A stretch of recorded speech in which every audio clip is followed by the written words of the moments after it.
When I woke up, I didn't have a mouth. I ran to my mom's room and started screaming, but I couldn't. At the hospital, the doctors were very confused. They took all kinds of x-rays and scans. My mom wanted them to just cut me a new mouth, but they said it wasn't that simple. They kept me in there for a few days, but aside from not having a mouth, I was fine. I ended up not having to eat anymore. Somehow I just never got hungry. The doctors did everything they could to figure out what had happened to my mouth, but after a few days it seemed like they were more scared of why I wasn't hungry. After those few days in the hospital, they sent me home. Mom said the insurance wouldn't pay for it anymore. I was still confused, but I thought the best thing to do was to just move on. Mom even seemed to be feeling a little bit better. On the car ride home, she made a joke about having one less mouth to feed. I wanted to laugh at it. Going back to school was tough. Even my friends shied away from me, so I wore a mask to cover up where my mouth used to be. Even then, I could hear people talking about me behind my back. I carried around a little whiteboard to write things on, but it wasn't as fast as talking. I tried to focus on my classes, but everything was just harder. Obviously, I had to drop my public speaking class. I stopped eating lunch with my friends and would go to the library to read. It was just too awkward to sit around while everyone else was eating. Even when people did talk to me, it seemed like when they weren't asking about my mouth, they were just thinking about it. It was the same thing at home. My mom and I used to eat dinner together every night, but now I just sat and watched TV while she ate. A few times at first, she'd forget and cook me something too. She'd just apologize and put it in the fridge. I didn't even used to like her cooking, but those days I'd have done anything for just one bite. I tried to spend time with her anyway, but eventually I decided to spend more time out of the house. Being around anybody just felt weird. At least if I wasn't there, they wouldn't have to think about my weird non-mouth situation. I ended up going on long walks through the woods. I'd leave a note saying I was sleeping over at a friend's house and then just start walking out past where the streets ended, into the trees. Sometimes on weekends, I'd even keep walking into the night and the next morning before I got home. I didn't seem to run out of energy or get tired, probably as a side effect of not having to eat. I still slept, at least, back then. When I was able to get away from people and just walk into the stillness of nature was really when I was the happiest. At least there, my silence wasn't strange. I'd come across deer and have conversations in subtle gestures, and twigs snapped underfoot. Even after the sun went down, I didn't stop walking. I carried a flashlight with me at first, but after a few weeks I didn't need it. One weekend I decided to walk to the next town over just to see if I could. I spent all night walking through the dark forest, avoiding the trails and roads. As the sun was coming up, I made it to the edge of town, and walked down the empty roads as the town started to wake up. I wondered what I could do now that I was there. The few times I had been to this town had been with my mom, when we had stopped at a small local coffee shop. I made it all the way to the door of the shop before I thought about what I was doing. I no longer had a way of reliving those memories, not even a way of relating to another person about it. I just stood there looking through the glass for a few moments and left. I didn't go back home after that. I just walked off into the forest again, away from the lights and noise of the city and into the accepting stillness of the woods. Free from fatigue or direction, I walked between the trees like a shadow.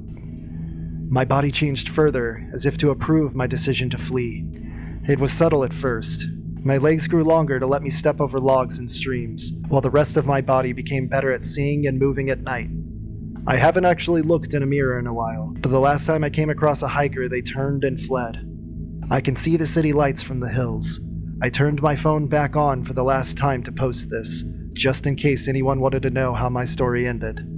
I'm fine with my 15 minutes of fame being on the side of a milk carton. I don't know if I could have it any other way. It's quiet where I am now. I go down to the edges sometimes, the places where the woods and towns tentatively touch. I can't go back over that border. It's not a world I know anymore, but here in the safe, still solitude of the trees, I can embrace what was always within me. Maybe that's worth not going back.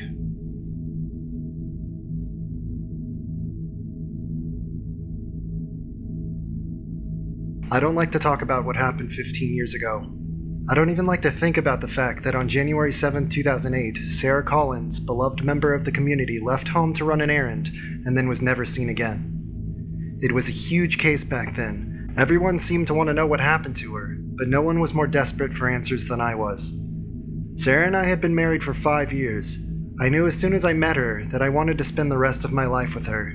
She had one of those smiles that just lit up the room. That's why it was so hard to believe that such a beautiful, successful woman had seemingly disappeared.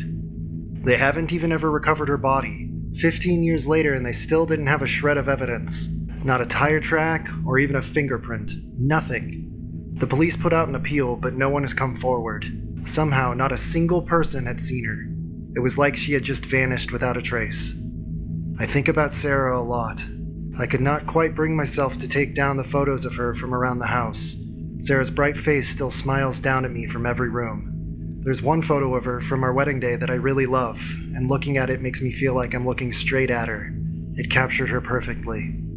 2 days ago, I found myself staring at it again, really getting lost in the details. Her eyes, the way the corners of her mouth were lifting into a smile, the small dimple on her left cheek. I was looking at it so intently that I almost didn't notice the phone ringing. It was the landline phone, which was odd because no one ever called me on the landline anymore. It's all about mobile nowadays. When I looked at the caller ID, it was an unknown number.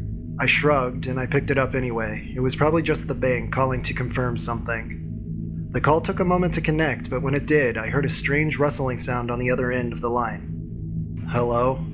I wasn't in any mood for prank callers. Is anyone there? Hello? Daniel? Daniel, thank goodness I finally reached you.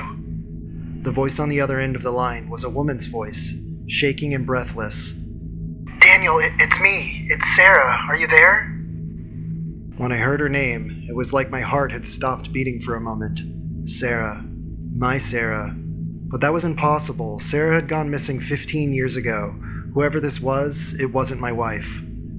Look, I don't know who you are, but you're not Sarah, I hissed into the phone coldly.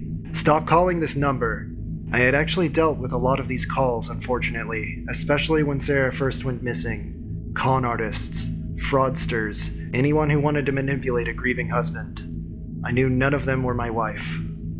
No, Daniel, wait. You have to listen to me. It's me, Sarah. You have to believe me. She was sounding shrill and desperate now, even a little hysterical. The lengths that people go in order to sell a lie is astonishing. Why are you doing this? I asked angrily. It's been 15 years since my wife disappeared. What do you want from me? For a moment, the woman on the other end of the line didn't respond. I was beginning to think that the call had disconnected when she finally spoke. Daniel, please. It's me. It's your wife, Sarah. I'm telling the truth. It's me. She continued to plead, but I'd had enough. I wasn't going to listen to this liar anymore. Don't call this number again, I firmly told her, hanging up. I thought that would do it. She wouldn't be likely to call me again, and I assumed it was all over. The next day, I had asked a friend to help me repair my plumbing system. He was a good friend. I had known him since college. He'd been there for me when Sarah disappeared, getting me through all of it. We were both taking a break, catching up on some important events in each other's lives, when my landline phone began to ring again. Sorry, I have to take this. It might be important, I said, getting up from my seat and making my way to the phone. I had noticed that the call was coming from an unknown number, just as it had the day before.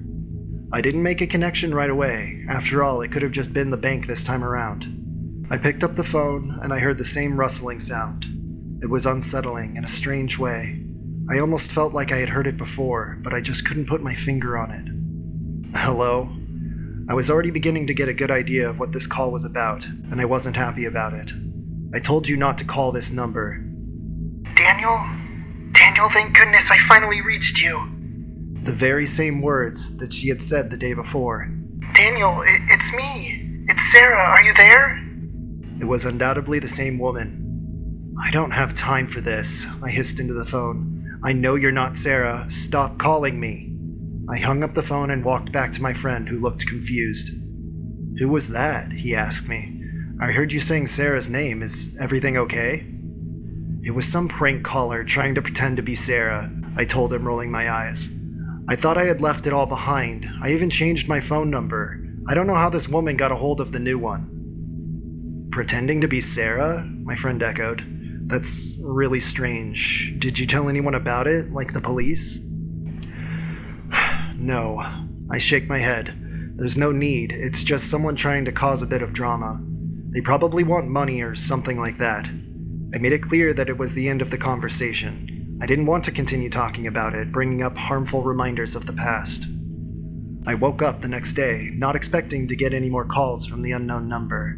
I had made it very clear that I wasn't going to participate in her charade. However, I was quickly proven wrong. As soon as I started to walk downstairs for a glass of water, the phone rang again. I thought about letting it ring through, but I had a better idea.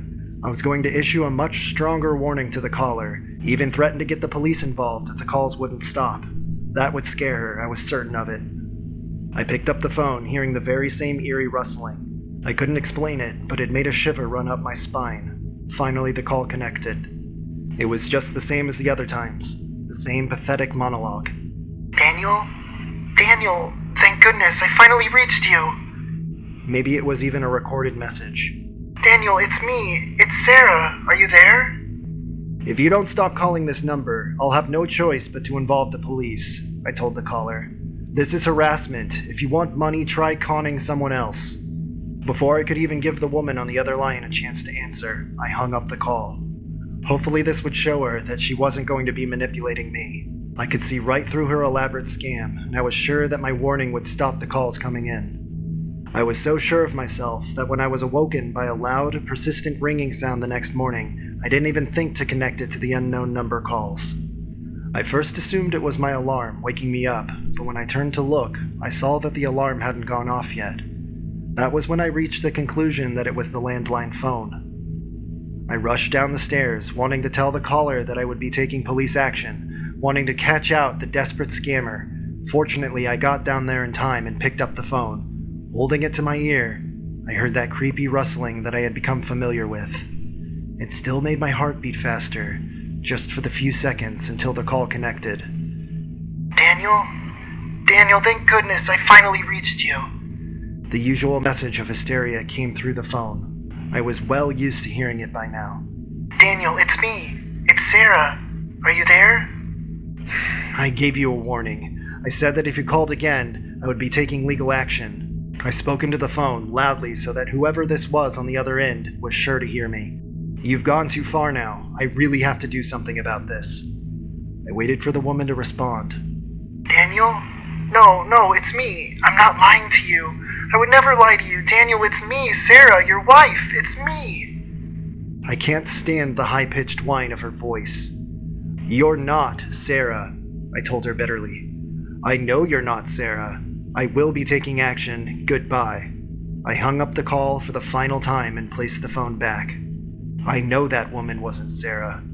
I know for a fact that she wasn't Sarah. I know it because on January 7, 2008, Sarah Collins, beloved member of the community, was killed. And I was the one who killed her. Sarah was an incredibly beautiful woman. I couldn't believe my luck when she first started showing interest in me.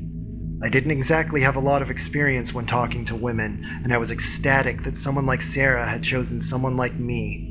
I loved her for every single second of our marriage. I loved her, even when I found out that she was cheating on me. I had accidentally stumbled across a string of romantic messages between Sarah and one of her coworkers. She was planning to leave me for him. Sarah, my Sarah, was planning to leave me for him. I couldn't have that. She was so beautiful, so bright, so full of life. I couldn't lose her. I just couldn't lose her. So I killed her. I didn't have to think about it for long. It was the only way that she would be mine. Only mine forever. If she was dead, she would never leave me. She would always be my Sarah. When the police arrived, I made up an elaborate lie that she had gone out for a run on an errand and never came home. That very same lie ended up on headlines of the national news. I didn't know I would even get away with it, but a year passed, and then another, and then another. 15 years passed, and no one ever saw through me. I was about to walk back upstairs when I heard a small tapping at the window. That was the sound of the window opening, and that's when I heard it, rustling right here in my own house. Rustling that paralyzed me with fear and sent my mind into a state of panic. Then I heard her. Daniel? Daniel, thank goodness, I finally reached you. The voice was coming from inside the house now. Daniel, it's me. It's Sarah. Are you there? I could hear clearly now. Daniel, thank goodness I finally reached you. The voice was definitely coming from inside my house. Daniel, it's me, it's Sarah. Are you there? Panic rose in my chest. I don't believe in the supernatural, but all signs were pointing to something horrifying occurring, something beyond a scam caller that was desperate for money. My mind was a mess, debating whether to stay out of morbid curiosity or to run as fast as I could out the door and never look back. The rustling was so loud now, drowning out any chance of logical thought.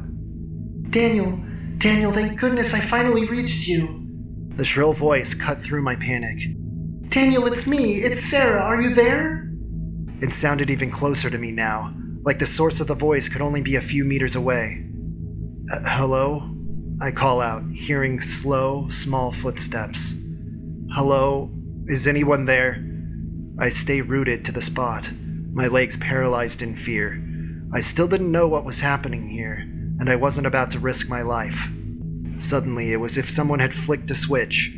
The loud, eerie rustling came to a stop, almost being sucked out of the room like a vacuum. I had noticed that the footsteps had stopped too, and after a few moments of terrified silence, the voice also seemed to have gone. I started to walk downstairs, my hands still shaking.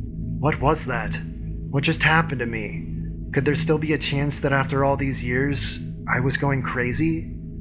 I rushed downstairs to the phone, yanking the wires out and disconnecting it. I couldn't let a scam caller get inside my head. I didn't leave the house at all that day. The fear still made my head spin and my heart pound in my chest. There was no logical explanation for what had happened. I didn't know what to think. When I woke up the next day, it was like something had changed. Something was different, and it wasn't in my mind. It was almost like overnight everything had shifted. I wasn't an avid reader, but I had a small bookshelf in my bedroom with about 5 or so books on it. For some reason, it was looking a little empty. Was it just my imagination? I got out of bed and walked downstairs. I needed to get a glass of water. Clearly, my mind was going into overdrive, and I was starting to become paranoid. I opened my drawer in the kitchen to get a butter knife for the slice of toast I had, when something caught my eye. An empty space in my knife rack. Every other knife was in the slot, apart from one. I could feel a lump in my throat. Knives don't just go missing. I pulled my mobile phone out of my pocket, not even daring to touch the landline, and called my friend, Adam. I really was going crazy. Some sort of delayed guilt response, I guess. Whatever it was, I was afraid. Adam, I hissed into my phone. I don't know what's happening to me, but I need you to come over. I think I'm going mad. Adam promised to be on his way, and I didn't have to wait long for him to be at my door. When I let him in, he seemed concerned. What happened? He asked me. Your call really freaked me out. You sounded scared. I think I'm going crazy, I explained as we sat down. I'm seeing things, imagining things. I think it's something to do with Sarah. Losing your wife is tough, Adam agreed. Right, he doesn't know what really happened to Sarah. I know how that feels. 10 years ago, Adam's wife, Laura, had suffered a fate similar to Sarah. She had gone out to work one day, and she had never returned. It was tough on me as Laura, being her best friend, was the closest thing I had to my Sarah. It was 15 years ago, I said, wide-eyed. How is it only hitting me now? About a year after Laura went missing, I really broke down, Adam told me. I started getting really paranoid and suspicious. It took a few years of therapy for me to fully accept everything. I nodded, pretending to understand. Therapy won't help me. It seems like nothing will help me. I pretended to listen to the rest of Adam's advice until he had to leave. I told him that I would try some of his coping methods, but in reality I had no intention of doing so. That night I found myself tossing and turning, obsessing over everything that had happened. The phone calls, the disappearances. I couldn't sleep. Begrudgingly, I got out of bed and walked over to the medicine cabinet in search of some sleeping pills. I didn't use them often, just when I couldn't sleep. I felt around the cabinet for the pills, but they were nowhere. I flicked on the light and looked again, but they were missing. This wasn't my mind playing tricks on me, this was really happening. I raced down to my basement. I don't step foot in the basement often, it just reminds me of everything. It reminds me of them, because that's where they were, the victims. That's right, I said victims. Multiple. It started with only Sarah, but I couldn't live with myself knowing that her lover was still out there. The man who had tempted my Sarah away. He had to go. I lured him to my house with a great plan. Once he was there, I got him drunk, and we talked. A drink laced with sleeping pills. He was dead within the hour. The next one was Laura, Adam's wife. She didn't just go missing. She was killed, and I did it. I had a good reason. She found me out. She found out what I did to Sarah. She had rushed over to my house to confront me. In a panic, I killed her. I killed her with the book from my bedroom. One sharp blow to the head, and she was dead. And the knife was Sarah. I didn't want to be afraid. I couldn't have that. She was my Sarah, and I loved her. I didn't want to frighten her. So I stabbed her in the back, like she stabbed me in the back by cheating. I stabbed her with that knife from my knife rack. She fell to the floor like a sleeping angel and died. And the knife was in my hands, but I didn't put it there. My vision was clouded, but I could see that I was standing in my basement. How did I get here? I don't remember the past few minutes, but my hands close around the bottle of sleeping pills. The sleeping pills? I try to bring it up to my face, my entire body swaying. My sight keeps going and reappearing, and all I can feel is the blood rushing around my body. I feel a small, heavy object. I'm holding the book now, but that's impossible. I drop the book to the floor, my legs suddenly buckling from under me. I fall to the ground just like each of my victims, my eyes closing slowly. I can't feel a thing anymore. I imagine that this is what happened to them. I imagine that this is what they felt too. Just before my eyelids close, I almost think I can see something in front of me. A face I know so well. Sarah. My Sarah.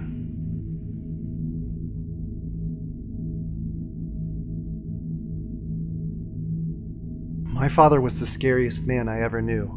My first memory is desperately trying to muffle my brother's cries. My dad is towering over us, yelling that we should shut the fuck up. Crying always made my dad angry. Everything did, really. The old fuck died years ago, but he stays a part of me. I'm an angry girl, not easy to love. I've never had a boyfriend, and I've never even had friends, really, except for my little brother. He's the functional one. Doesn't even remember half the stuff Dad did to us. Just kinda blocked it out, I guess. He is able to live. He has tons of friends. He even managed to fall in love, and they had a baby girl together. I always wanted kids. I just never got the chance. The jealousy was eating me up, but I wasn't really angry at my brother. I understood why everyone preferred him over me. And he's the only one who ever loved me. That is, of course, until the night he asked me to babysit his kid. I still remember his screams, the terror in his eyes, the blood on the crib, him trying to get it off, to fix his only daughter, to make her breathe again. Have you ever seen someone giving CPR to a baby? It didn't work. I just stood by and watched. Everything. The trial was a blur, and I barely heard my sentence. Even now, the only thing I can focus on are my brother's letters. He hates me for killing his baby girl, but he has kept in touch. After all, there was a time where we were the only good thing in each other's lives. He knows that I saved him back then, and a bond like that doesn't break, and so he keeps writing. I hold on to those letters. Every word about him recovering, him living, him thriving again, has been a tiny spark, a confirmation that I made the right call. That is, until I saw what he wrote yesterday. I'm going to be a dad again. I put the letter down quickly. I was feeling sick. My father was the scariest man I ever knew, until I arrived at my brother's house that fateful evening and saw him standing over the crib, covered in blood. "Shut up," he whispered. "Shut up, shut up, shut the fuck up." I cleaned him up. He just kept staring into the distance, murmuring, and by the time I was done, he had just blocked it all out.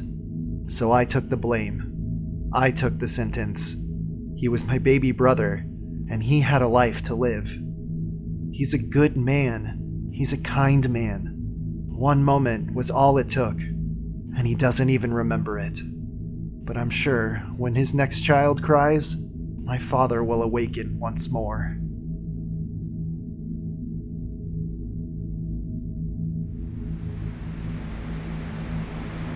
They took shelter outside of Boulder, in a cookie-cutter subdivision that had seen better days. 5 or 6 floor plans, Dave Carrons figured. Black facades and tan siding, crumbling streets and blank cul-de-sacs. No place you'd want to live. By then, Felicia had passed out from the pain, and the snow beyond the windshield of Lanyon's black Yukon had thickened into an impenetrable white blur. It had been a spectacular run of bad luck, starting with the first news of the virus via the satellite radio in the Yukon. 3 days of disease vectors and infection rates, symptoms and speculation. Calm voices gave way to anxious ones, and anxious ones succumbed to the panic. The last they heard was the sound of a commentator retching. Then flat silence, nothing at all the length of the band. NPR, CNN, the Outlaw County station, and suddenly no one was anxious to go home. None of them. Not Carrons and Felicia, not Lanyon or his new girlfriend, Natalie, lithe and blonde and empty-headed as the last player in the rotating cast of female companions. On the 3rd day of the catastrophe, when it became clear that humanity just might be toast, they'd powwowed around a fire between the tents, passing hand-to-hand the last of the primo dope Lanyon had procured for the trip. Lanyon always insisted on the best. Tents and sleeping bags that could weather a winter on the Ross Ice Shelf, a high-end water filtration system, a portable gas stove with more bells and whistles than the full-size one Karen's and Felicia used at home. Even a Benelli R1 semi-automatic hunting rifle, just in case, Lanyon had said. The most remote location as well, somewhere 2,000 feet above Boulder, where the early November deciduous trees began to give way to pinyon pine and Rocky Mountain juniper. 0 cell phone reception, but by that time, there was nobody really left to call. Or anyway, none of them cared to make the descent and see. The broadcast had started calling it the Red Death by then. Karen's appreciated the illusion. Airborne, an incubation period of less than 24 hours, blood leaking from your eyes, your nostrils, your pores, and toward the end, 12 hours if you were lucky, another 24 if you weren't, gushing from your mouth with every cough. No thank yous all around. Safe enough at 7,500 feet, at least for the time being. The time being, Lanyon insisted, lasting at least through the winter and maybe longer. We have maybe 2 weeks worth of food, Karen's protested. We'll scout out a cabin and hunker down for the duration, Lanyon said. If we have to, we'll hunt. There was that at least. Lanyon was a master with the Benelli. They wouldn't starve, and Karen's didn't have any more desire to contract the Red Death than the rest of them. All had been going according to plan. Inside a week, they'd located a summer cabin, complete with a larder of canned goods, and had started gathering wood for the stove. Then Felicia had fallen. A single bad step on a bed of loose scree, and that had been it for the plan. When Karen's cut her jeans away, we saw that the leg had broken at the shin. Yellow bone jutted through the flesh. Blood was everywhere. Felicia screamed when Lanyon set the bone, yanking it back into true, or something close to true, splinting it with a couple of backpack poles and binding the entire bloody mess with a bandage they found in a first aid kit under the sink. The bandage had soaked through almost immediately. Karen's, holding her hand, thought for the first time in half a dozen years of their wedding, the way she looked in her dress and the way he felt inside, like the luckiest man on the planet. Luck.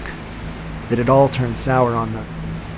I'm taking her down first thing in the morning, he told Lanyon. What for? You heard the radio. We're on our own now. You want to die too? Natalie asked. I don't want her to die, Karen said. That was the point. Without help, she was doomed. Anybody could see that. There wasn't a hell of a lot any of them could do on their own. A venture capitalist and a college English professor, and something else, a Broncos cheerleader maybe, who knew what Natalie did. Even if it's as bad as we think it is down there, Karen's added, we can still find a pharmacy, antibiotics, whatever. You think there's any chance her leg isn't going to get infected? Grim-faced, Lanyon had turned away. I think it's a bad idea. You have a better one? How are you going to get down there, Dave?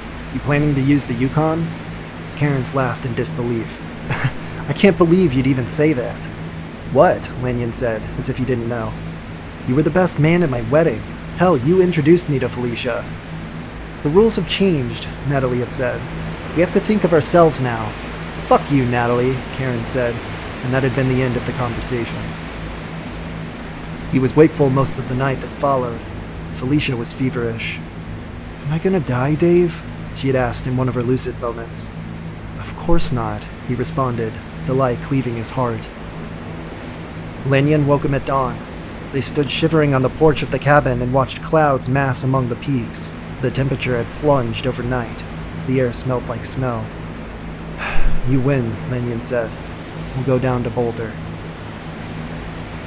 The snow caught them when they were winding down the rutted track from the cabin. Big lazy flakes sifting through the barren trees to land on the Yukon's acres of windshield. Nothing really to worry about, Karen's thought in the back seat, cradling Felicia's head in his lap. But the temperature, visible in digital blue on the dash, continued to plummet. 25, 15, 10. By the time they hit paved road, a good hour and a half from the cabin, and in itself a narrow serpentine stretch of crumbling asphalt, the snow had gotten serious. The wipers carved slanting parabolas in the snow. Beyond the windows, the world had receded into a white haze. Lanyon hunched closer to the wheel. They crept along, pausing now and again to inch around an abandoned vehicle. "We should have stayed where we were," Natalie said, and the silence that followed seemed like assent. But it was too late to turn back now. Finally, the road winded into a 4-lane highway, clogged with vehicles. They plowed onward anyway, weaving drunkenly among the cars. By the time they reached the outskirts of Boulder, the headlights stabbed maybe 15 feet into the swirling snow.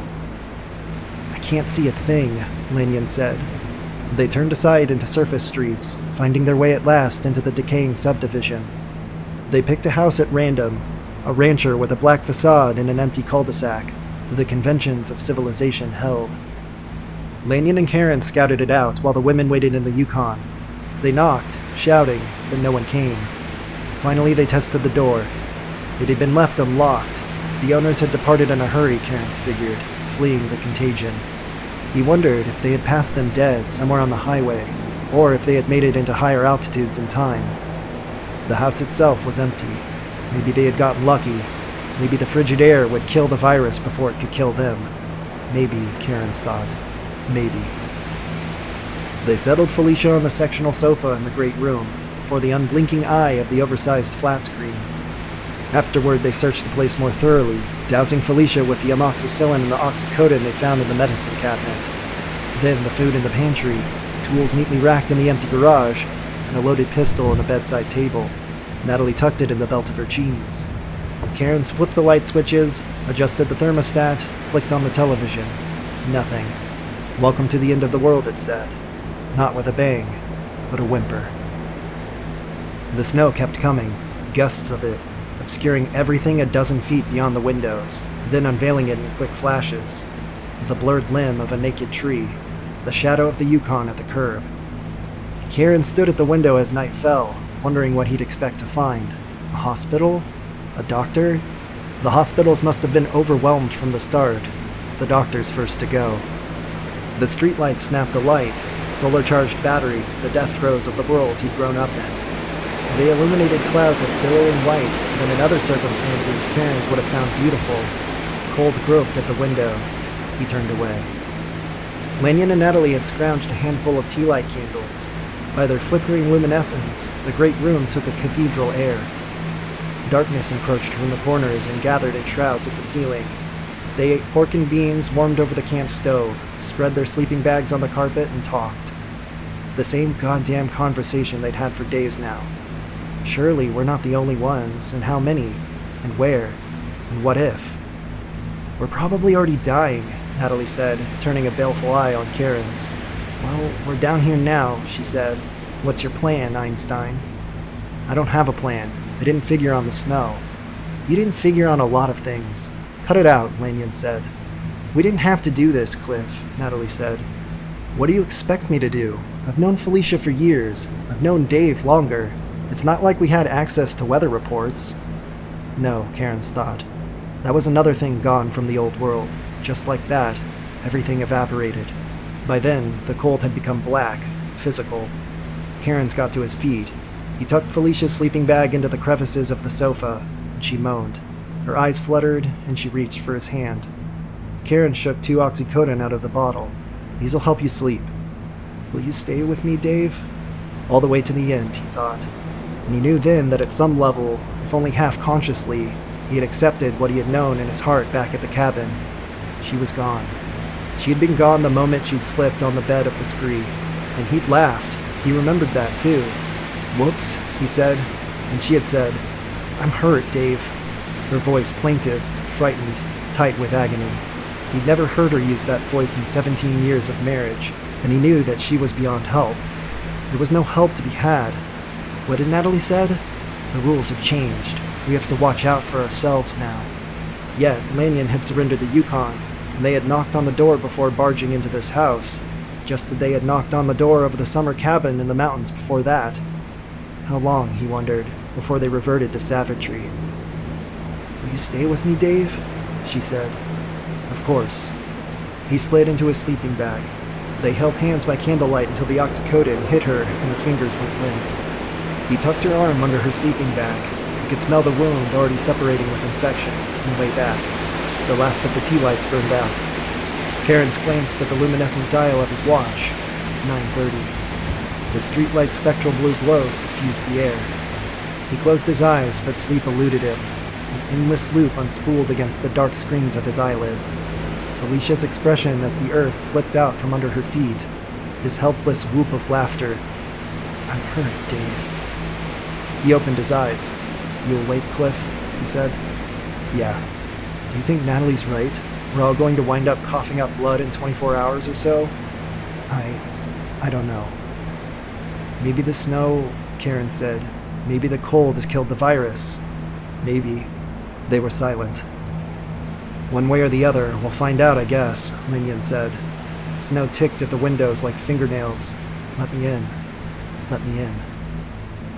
"About the Yukon," Karen said. "It doesn't matter, Dave. You would have done the same for me." Would he? Karen's wondered. He'd like to think so. "I'm sorry I was an asshole," Lanyon said. "It doesn't matter. Felicia's going to be okay." "Sure she is. I know." Cairns gazed across the room at the shadowy mound of the other man in his sleeping bag. "What do you figure happened?" "Well, I don't know. You heard the radio as well as I did. Something got loose from a military lab. Terrorists. Maybe just a mutation. Ebola. Something like that." Another conversation they had had a dozen times. It was like picking at a scab. A long time passed. Cairns didn't know how long it was. "It doesn't matter, I guess," he said, adrift between sleep and waking. "Not anymore," Lanyon said, and the words chased Cairns down a dark hole into sleep. Lanyon woke him into that same unearthly blue light, and for a moment Cairns didn't know where he was. Only that strange undersea radiance, his sense of time and place out of joint, the chill undertow of anxiety. Then it all came flooding back. The plague, Felicia's fall, and the blizzard. Lanyon's expression echoed his unease. "Get up," he said. "What's going on? Just get up." Cairns followed him to the window. Natalie crouched there, gazing out into the streets of blowing snow. She held the pistol in one hand. "What is it?" he whispered. "There's something in the snow," she said. "What?" "I heard it. It woke me up." "Do you hear anything, Cliff?" Lanyon shrugged. Wind tore at the house, rattling gutters. Cairns peered into the snow, but if there was anything out there, he couldn't see it. He couldn't see anything but a world gone white. The street lamp loomed above them, a bulb of fuzzy blue light untethered from the earth. "Heard what?" he asked. I don't know. It woke me. Something in the snow." "The wind," Cairns said. It sounded like it was alive. Listen to it blow out there. You could hear anything in that. The brain, He hesitated. "What?" Natalie said. "All I'm saying is that it's easy enough to imagine something like that. Voices in the wind, shapes in the snow." Natalie's breath fogged the window. "I didn't imagine anything." "Look," he said. "It's late. We're all tired. You could have imagined something. That's all I'm saying." "I said I didn't imagine it." And then, as though the very words had summoned it into being, a thin shriek carved the wind. Alien, predatory, unearthly as the cry of a hunting raptor. The snow muffled it, made it hard to track how far away it was, but it was closer than Cairns wanted it to be. It held for a moment, wavering, and dropped away. A heartbeat passed, then two, and then came an answering cry, farther away. Cairns swallowed hard, put his back to the wall, and slid to the floor. He pulled his knees up, dropped his head between them.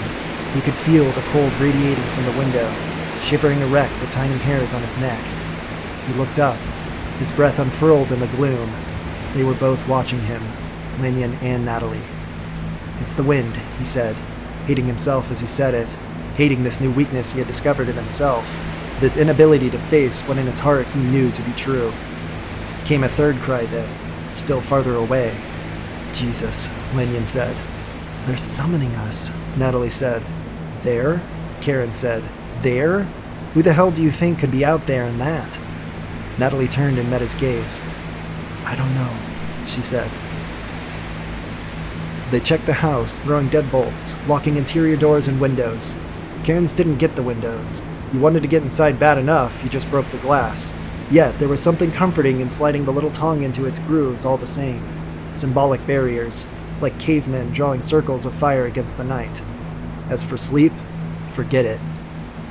He leaned against the sofa, draped in his sleeping bag, envying Felicia the oblivion of the oxycodone. Her skin was hot to the touch, greasy with perspiration. He could smell, or imagined he could smell, the putrescent wound, the inadequate dressing soaked with gore. Across the room sat Lanyon, the Benelli flat across his legs. At the window, her back propped against the wall, Natalie crating the pistol in her lap. Cairns felt naked with just the hunting knife at his belt. The snow kept coming, slanting down past the street lamp, painting the room with a strange, swimming light. Lanyon's face looked blue and cold, like the face of a dead man. Natalie's too. And he didn't even want to think about Felicia, burning up under the covers, sweating out the fever of the infection. "We should look at her leg," he said. "And do what?" Natalie responded. And what could he say to that, because there was nothing to do? Cairns knew that as well as anyone, yet he felt compelled in his impotence to do something, anything, even if it was just stripping back the sleeping bag and staring at the wound, stinking and inflamed, and perfectly splinting, oozing blood and yellow pus. "Just keep doling out those drugs," Lanyon said, and Cairns knew he meant the oxycodone, not the amoxicillin, which couldn't touch an infection of this magnitude, however much he prayed, and he was not a praying man. He couldn't help recalling his mother, dying in agony from bone cancer. The narrow hospital room, stinking of antiseptic, with its single forlorn window. The doctor, a hulking Greek, quick to anger, who spoke in heavily accented English. "How much is left?" Natalie said, and Cairns realized that he had been turning the prescription bottle in his hands. 10, maybe 15 pills. "Not enough," she said. "I don't think it's enough." And a bright fuse of hatred for her burned through him for giving voice to thoughts he could barely acknowledge as his own. After that, silence. Cairns' eyes were grainy with exhaustion, yet he couldn't sleep. None of them could sleep. Unspeaking, they listened for those voices in the storm. At 2, they came. 1, 2, 3 metallic screeches in the wind. Lanyon took one window, Natalie the other, lifting her pistol. Karen stayed with Felicia. She was stirring now, coming out of her oxycodone haze. "What is it?" she said. "Nothing. It's nothing." But it was something. "There," Natalie said. But she needn't have said it at all. Even from his place by the sofa, Karen saw it. A blue shadow darting past the window, little more than a blur, 7 feet long or longer. It was horizontal to the earth, tail lashing, faster than anything that size had any right to be, faster than anything human. There and gone again, obscured by a veil of blowing snow. Cairns' own words mocked him. Imagination. Shapes in the snow. He thought of that icy snow tapping like fingernails at the window. "Let me in." Felicia said, "Dave? What is it, Dave?" "It's nothing," he said. Silence prevailed, shifting veils of snow. "What the hell was that thing?" Lanyon said. And Natalie from her window, "Let's play a game." Nobody said a word. "The game is called What If," she said. "What are you talking about?" Karen said.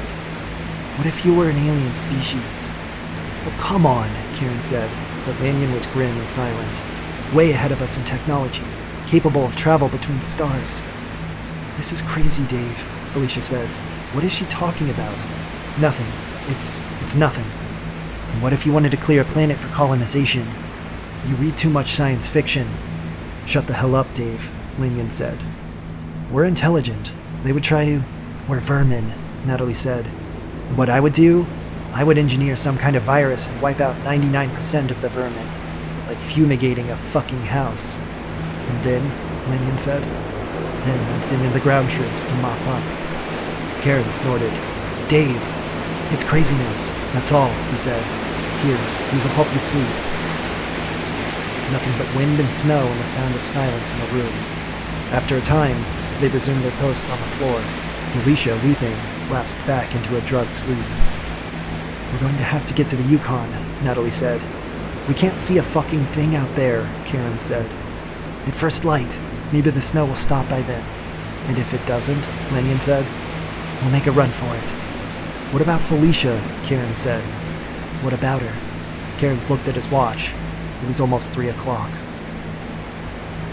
He must have dozed, for he came awake abruptly, jarred from sleep by a distant thud. A dream, he thought, his pulse hammering. It must have been a dream. A nightmare inside this nightmare of dark and endless snow, of a plagued, ravished world, and Felicia dying in agony. But it was no dream. Lanyon and Natalie heard it too. They were already up, their weapons raised, and even as he stumbled to his feet, shedding like water the sleeping bag across his shoulders, it came again, a thump against the back of the house, muffled by snow in the intervening rooms. What is it? Felicia said, her voice drowsy with oxycodone. Nothing, he said. It was nothing. A branch must have fallen. That was no branch, Natalie said. Not unless it fell twice. And twice after that. 2 quick blows, and a third, and then silence. A submarine hush so deep and pervasive that Cairns could hear the boom of his heart. Maybe a tree came down, Karen said. You know better, Lanyon said. Dave, I'm scared, Felicia whispered. We're all scared, Natalie said. Felicia began softly to weep. Shut her the fuck up, Natalie said. Natalie! I said, shut her up! It hurts, Felicia said. I'm afraid. Cairns knelt by the sectional and kissed her chilled lips. Her breath bloomed in the cold air, sweet with the stink of infection, and he didn't think he'd ever love her more in his life than he did in that moment. There's nothing to be afraid of, he whispered, wiping away her tears with the ball of his thumb. It's just the wind. But even she was past believing him, for the wind had died. The snow fell soft and straight through the air. The street lamp was a blue halo against the infinite blackness of space. Natalie's game came back to Cairns. What if? And a dark surf broke and receded across the shingles of his heart. Felicia took his hand and squeezed his fingers weakly. Just don't leave me here, she said. Don't leave me here to die. Never. The glitter of shattering glass splintered the air. Felicia screamed, a short, sharp bark of terror. Shut her up, Natalie snapped. And in the silence that followed, in the shifting purple shadow of the great room with its sectional sofa and the gray rectangle of the flat screen, and their sleeping bags like the shucked skins of enormous snakes upon the floor, Cairns heard someone. Something. Let's play a game. The game is called What If? This something tested the privacy lock of the back bedroom. A slow turn to either side. Click. Click. Silence. Felicia whimpered. Cairns blew a cloud of vapor into the still air. He clutched Felicia's fingers. He remembered a time when they had made hasty love in the bathroom at a friend's cocktail party, half drunk, mad with passion for each other. The memory came to him with pristine clarity. He felt tears upon his cheeks. And still the silence held. Lanyon snapped off the safety of the Benelli. Natalie put her back to the foyer wall, reached out and flipped the deadbolt of the front door. She pushed it a few inches ajar, and snow dusted the threshold. The Yukon locked? She whispered. No, Lanyon said. Once again, the thing tested the lock. Dave, don't leave me. Natalie, Karen said. She froze him with a glance, and something else she had said came back to Cairns. The rules have changed now. We have to look out for ourselves. God help him. He didn't want to die. He choked back a sob. They wanted children. They had tried for them. In vitro, the whole 9 yards. I won't leave you. I won't leave you, he whispered. Then the privacy lock snapped, popping like a firecracker. The door banged back. Something came, hurtling down the hallway.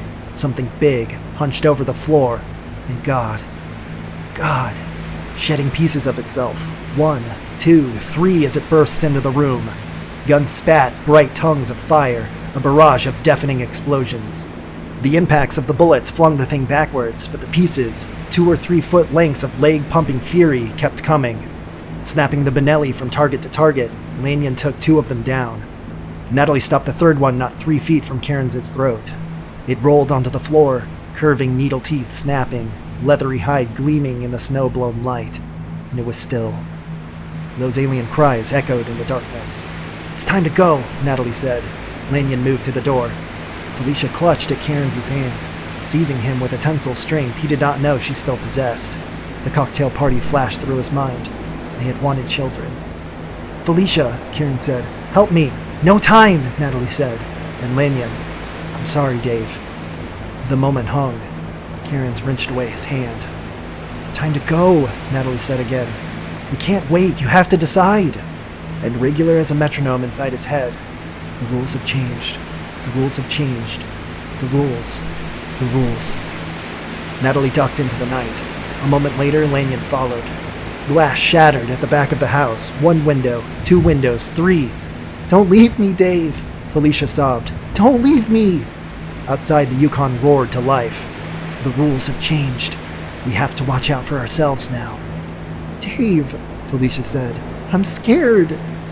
God help him. He didn't want to die. "Shh," he said, brushing closed her eyelids with his fingers. "Never. I'll never leave you. I love you." He bent to press his lips to hers. His fingers fumbled at his belt. They closed around the blade. A moment later, he was running for the Yukon.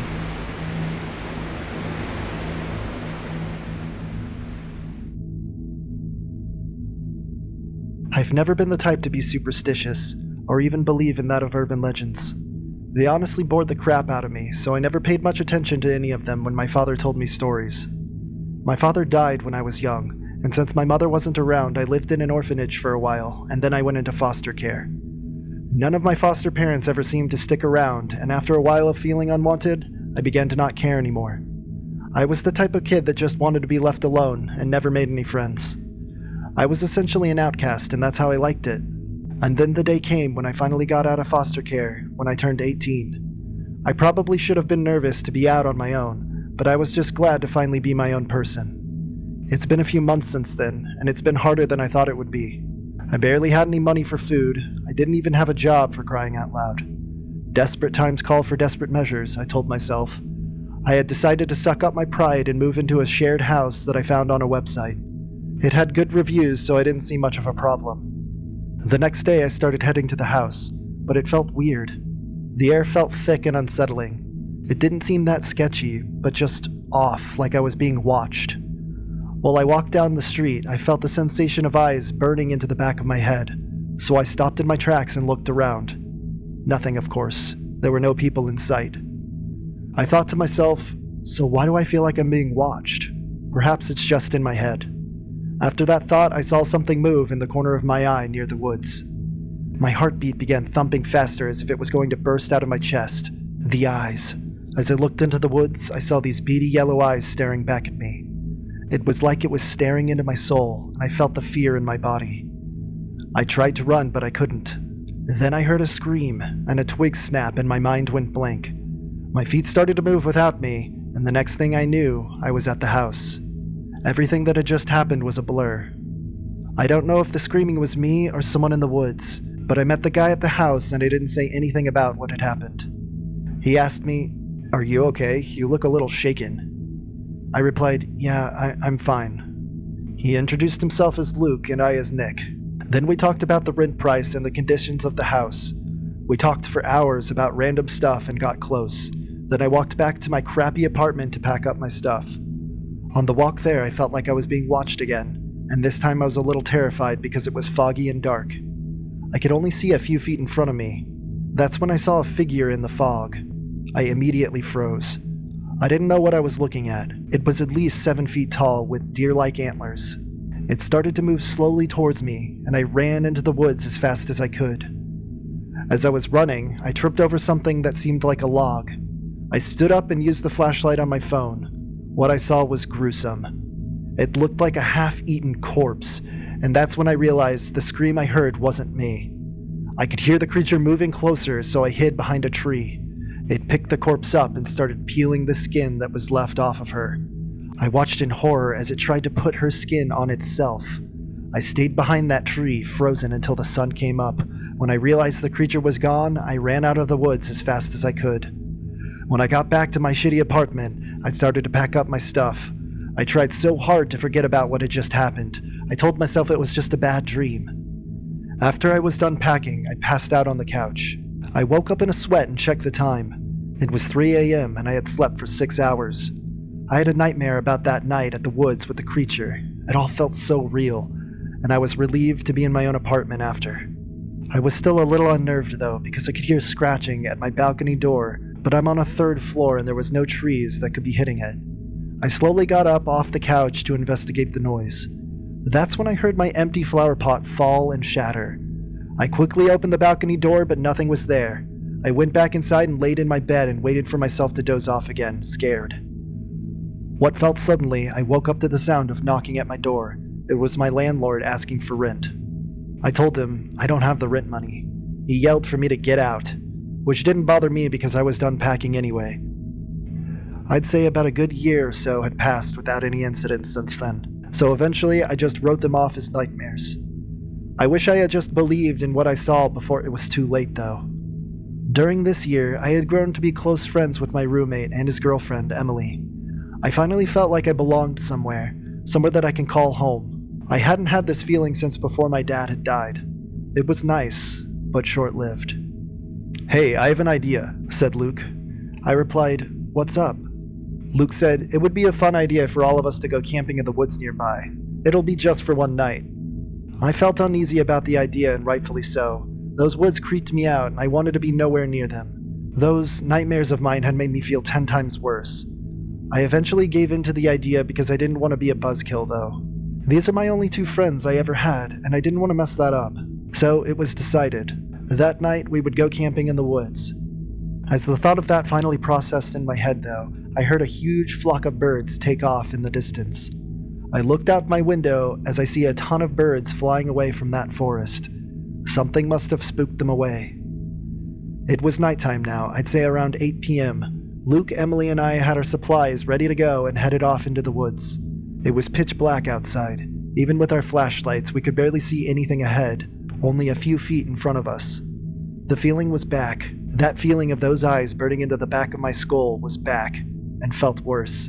I shined my flashlight around, but I couldn't see anything. I thought to myself, maybe it's just a random animal. Nevertheless, I kept my mouth shut and thought nothing of it. We eventually made it to the camping spot. Luke had liked this spot in particular, since he had been out camping here before. Emily seemed a bit awkward though, since it was her first time camping. I wouldn't blame her, it was my first time too. We finished getting everything set up, so it was time for the fun to begin. We made s'mores, joked with each other, told stories and more.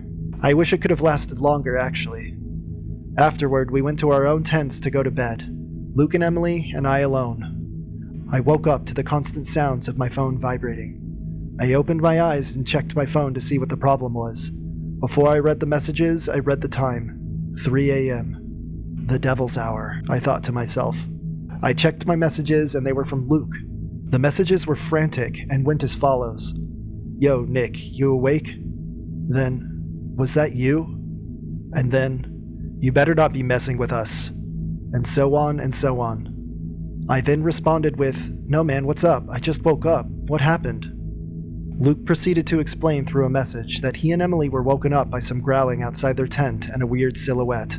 They couldn't tell what it was and thought it might have been me. I was shaking when he said this. My heart began pounding and my eyes began to water. I was terrified at what I was hearing from Luke when all of a sudden a scream could be heard. Us 3 ran out of our tents and looked at each other. We were all terrified. The voice began shouting for help. It sounded like a girl, but something was off about it. You could hear a faint growl each time it finished yelling. Luke wanted to go check it out, but I didn't let him. This thing didn't sound human. "I think it's trying to trick us," I said to them. Luke just ignored me and insisted that we should go check out the noise, but I refused. We began to argue when all of a sudden a twig snapped. Emily suddenly screamed, and as we turned around, she was being dragged into the woods. We wasted too much time. We should have just left when we had the chance, and now Emily was taken. Luke went running after her, and I followed quickly behind. "Emily! Emily, answer me, please, shouted Luke. It was no use. While running, Luke had tripped over something round. I shined my flashlight at the ground, and what I saw, I almost threw up. I couldn't believe my eyes. Luke began crying and cursing me out. He said if I didn't distract him, then this wouldn't have happened. My world was falling apart as we spoke, and I couldn't stop it. Whatever this thing was hunting us. We had to get out of there, so I knocked him to his senses and told him that we had to leave now. He refused and wanted to stay, but I wasn't going to let him. I grabbed his arm and took off running, leaving Emily's head behind. We ran back to the tents to come up with a plan. I thought going back to the house was the best option. Luke was so mad and upset he wanted to kill it. Luke said, "We have to kill it. Whatever it was, it killed Emily." I said, "Are you crazy? It'll kill us." We argued until we heard another twig snap. Luke grabbed one of the metal marshmallow sticks and charged at the monster. I hated to do this, but I took it as a chance to run. As I was running, I could hear Luke screaming my name for help. The sound of flesh being torn echoed through the woods. Tears started to pour from my eyes. I thought to myself, how could my life get so good and then get ruined by one night? My world was falling apart right in front of me, and I couldn't do anything. I got to the house and slammed the door. "Nick, I'm home," I heard my father call out. It felt like a weight was lifted off me as I ran to open the door. But then I remembered my father was dead. But before I could stop myself, I opened it. I was face to face with the creature, and then everything went black.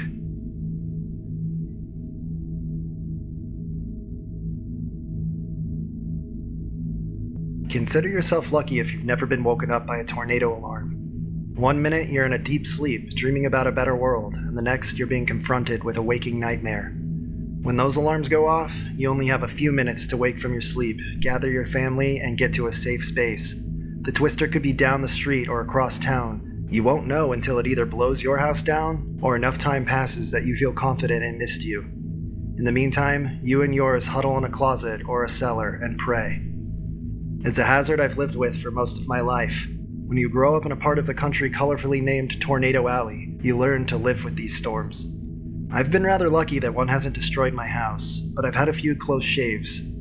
If you've ever seen the power of a massive funnel cloud up close, it never leaves your brain.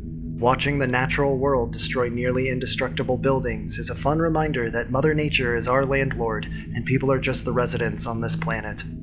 We can be evicted at any moment. The screeching alarms are as much of a part of summer as the crack of a bat and the buzzing of cicadas. They help make up the milieu of Midwest living. The alarm systems are automated, and they go off when conditions indicate a potential storm. Even if there isn't a twister, the alarms are a signal that something terrible is approaching. It could be a pounding hailstorm, a weird green sky, or flooding from intense and ceaseless rainfall.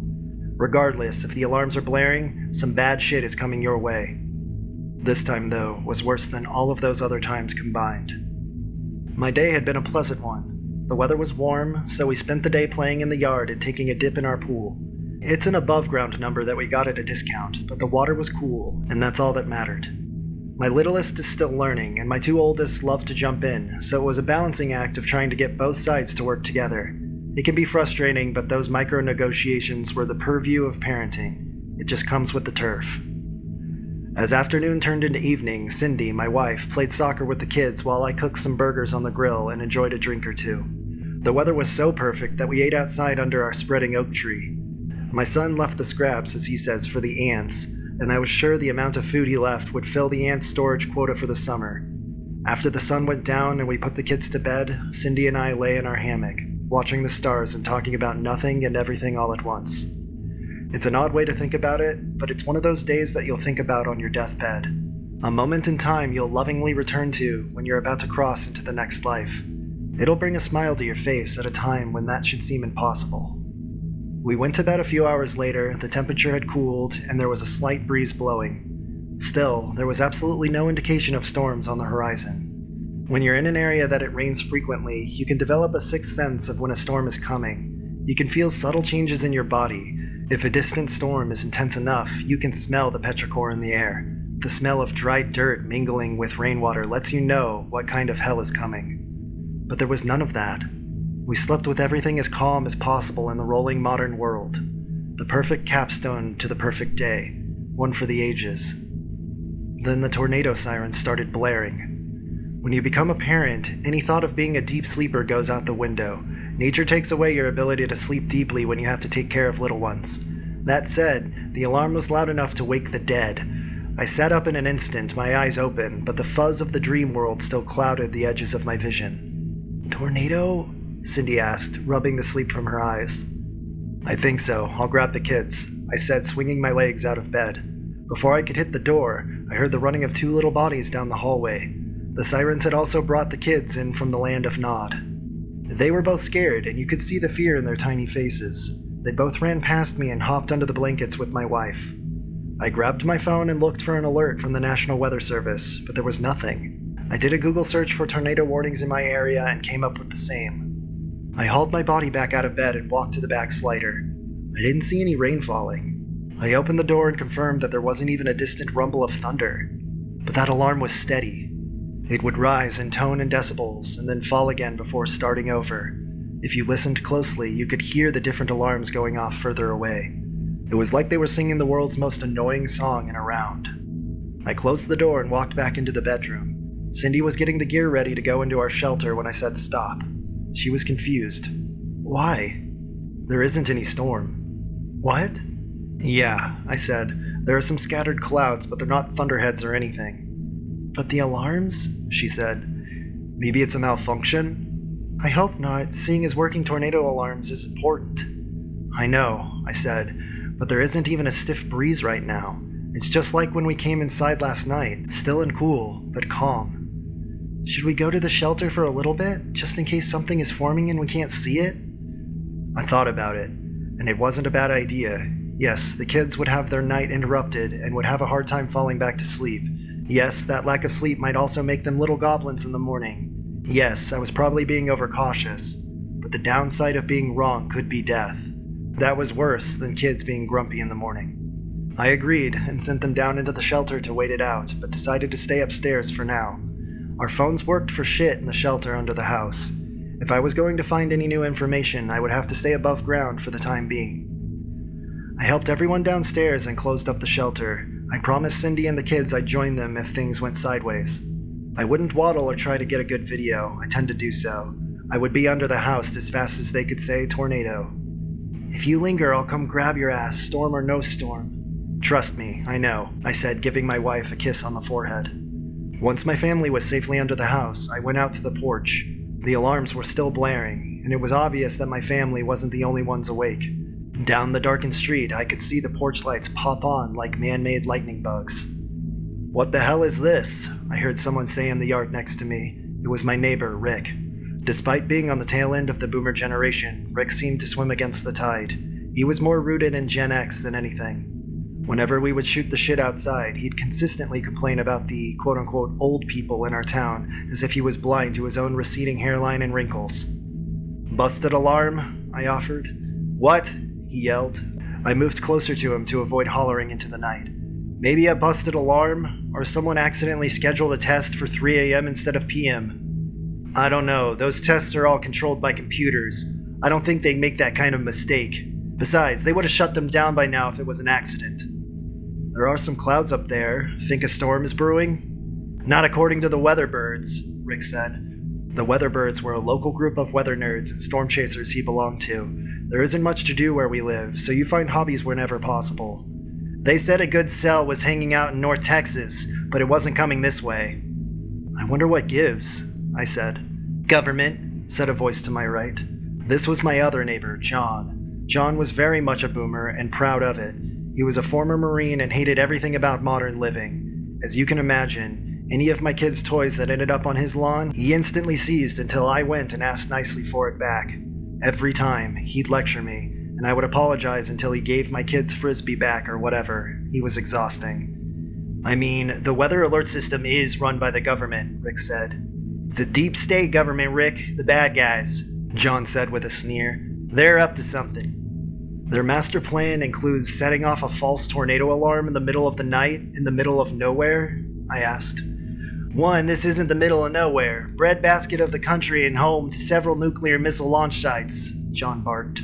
Two, the alarms are a way to set us off balance, to confuse us. If we're focusing on the alarms, We're not watching what they're really doing. Which is? Rick asked in a mix of confusion and amusement. Land clearance. They'll drive us out of here and reclaim our land. Why would they do that? I asked. John just laughed. Boy, you really don't get it, do you? Your whole generation is out to lunch. Actually, my whole generation has to work through our lunch breaks, I said, unable to resist the dig. They want to build a re-education center here, turn real patriots into brain-dead automatrons that'll do whatever they tell us to do. Then the government can control us. That's when it really gets interesting. Where did you hear that? Rick asked. I do my own research, John said defensively. Wait, you're against government control now? Rick asked, doubling down. Always have been, he snapped. Didn't you work on the campaign for that ultra-conservative guy that ran in our district? The one that wanted to ban immigration and create a Muslim directory? I asked, knowing the answer already. Oh yeah, Rick chimed in. The anti-gay, anti-trans guy, Clay something. Stonewater, and he's not anti-trans, John hissed. He's just a traditionalist. And those things have nothing in common with the kind of government control I'm talking about. The one that will strip normal people of their rights, their guns, their property. They want to turn us into pushovers so they can do just that. Normal people? I asked, pushing back on John's diatribe. You guys want to keep your head in the sand about where we're going as a people, fine. But society can't take these kind of changes and not pay a consequence for them. If you let the rot creep in, it takes over. How does any of this connect to a tornado alarm? I said, feeling the exhaustion of a late night and John's right-wing rambling setting in. Clay warned us about the deep state. He said the stormtroopers would come at night and lock us up. I'm worried this might be the start of something big. I will grant you this. If they wanted to ensure the citizens they rolled up wouldn't be armed, a tornado alarm in the middle of the night would be the way to do it, I said. John laughed. Speak for yourself, he said, raising the shirt to expose the handgun tucked into his pajama pants. What the fuck, man? I said. I'll never be caught off guard, he said with a smile. Old Pete and I go everywhere together. Let one of these stormtroopers come around here. I'll blast him where he stands. You both can thank me later. The screaming tornado alarm suddenly went quiet. You could hear the echo in your mind, but the typical night noises returned to the world outside our gray matter. Crickets reigned supreme again. We all looked at each other in a delighted amazement. Guess it wasn't stormtroopers after all, I said. Rick laughed. John didn't. Above us, we heard an eardrum bursting boom.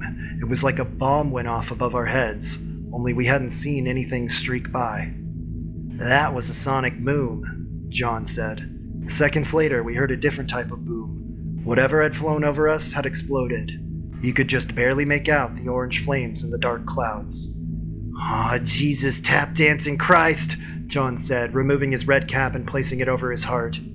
What the hell is that? I said, pointing up at the sky. Breaking through the clouds was a white parachute. It was drifting so violently from side to side that I feared it would tip over and send the occupant plunging to the earth. Whoever was strapped to the chute wasn't steering anything. They were dropping right towards our street. There was another sonic boom over our heads, quickly followed by another explosion. Seconds later, another white flower bloomed in the sky. Like their compatriot, they looked completely zonked out on their southward descent. The first parachuting pilot showed no signs of slowing and landed harder on the ground than they should have. As soon as their legs hit the pavement of the road, you could hear the sickening snap of both legs. That woke the pilot up. The man screamed so loud I was afraid he'd break glass.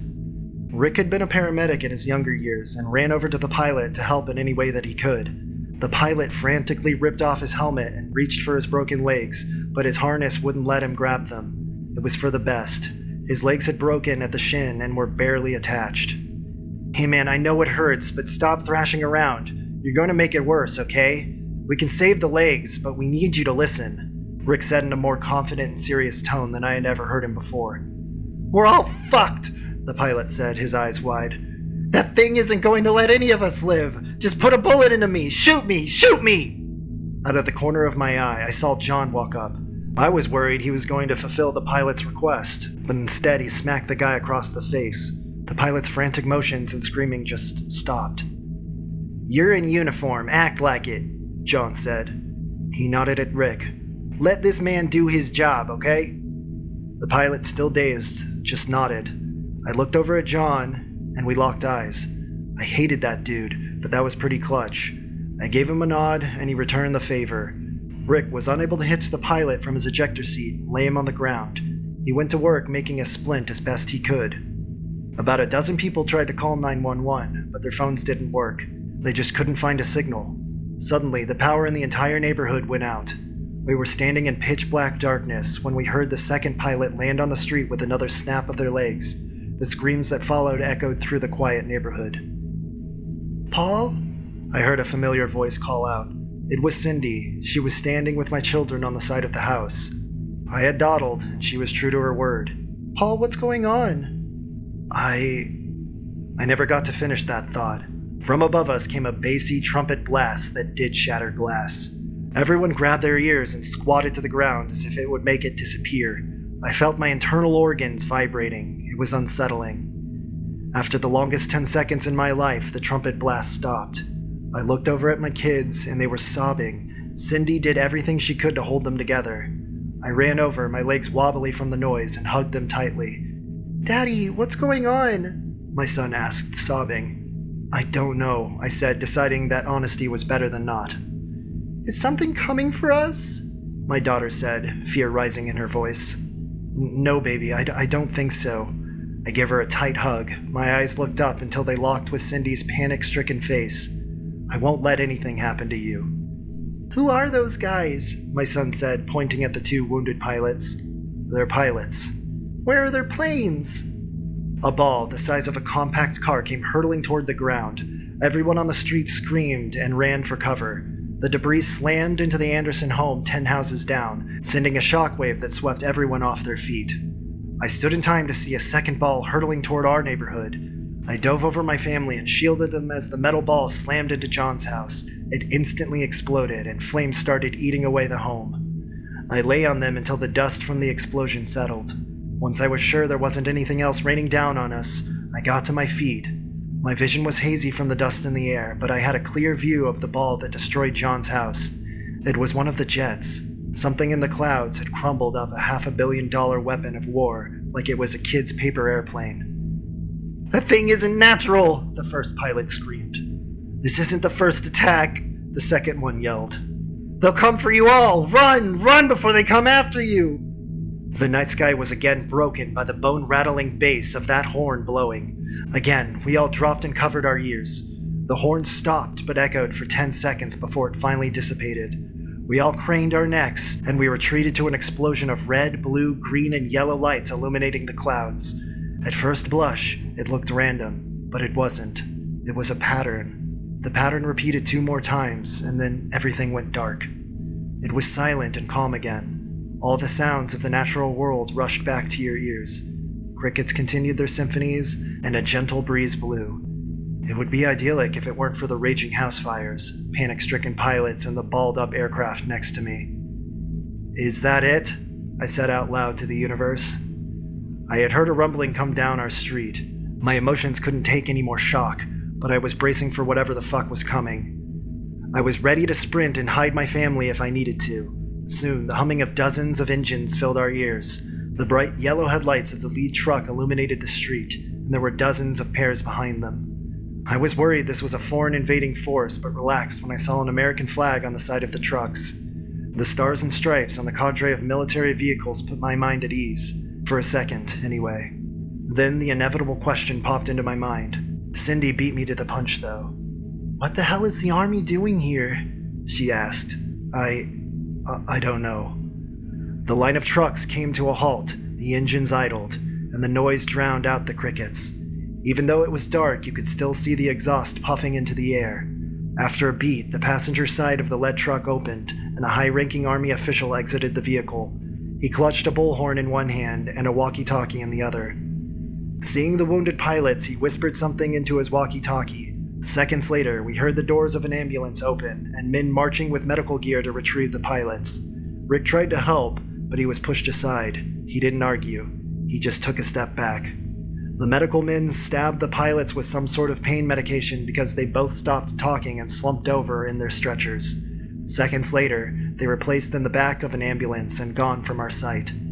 The Army official looked at the gathered group of people and raised his bullhorn. In a loud and gruff voice, he spoke. Many of you are probably wondering what happened here. It's my job to inform you that there has been an accident in the skies above your town. 2 American pilots experienced a catastrophic failure, and their planes were destroyed. The United States Armed Forces will compensate everyone for this unfortunate error. If your house has been destroyed, please contact our intelligence agents who will gather your information. Again, the United States Armed Forces apologizes for this event. Thank you. He lowered his bullhorn. What were they engaging with? Rick asked. The crowd around him suddenly found their courage and demanded answers.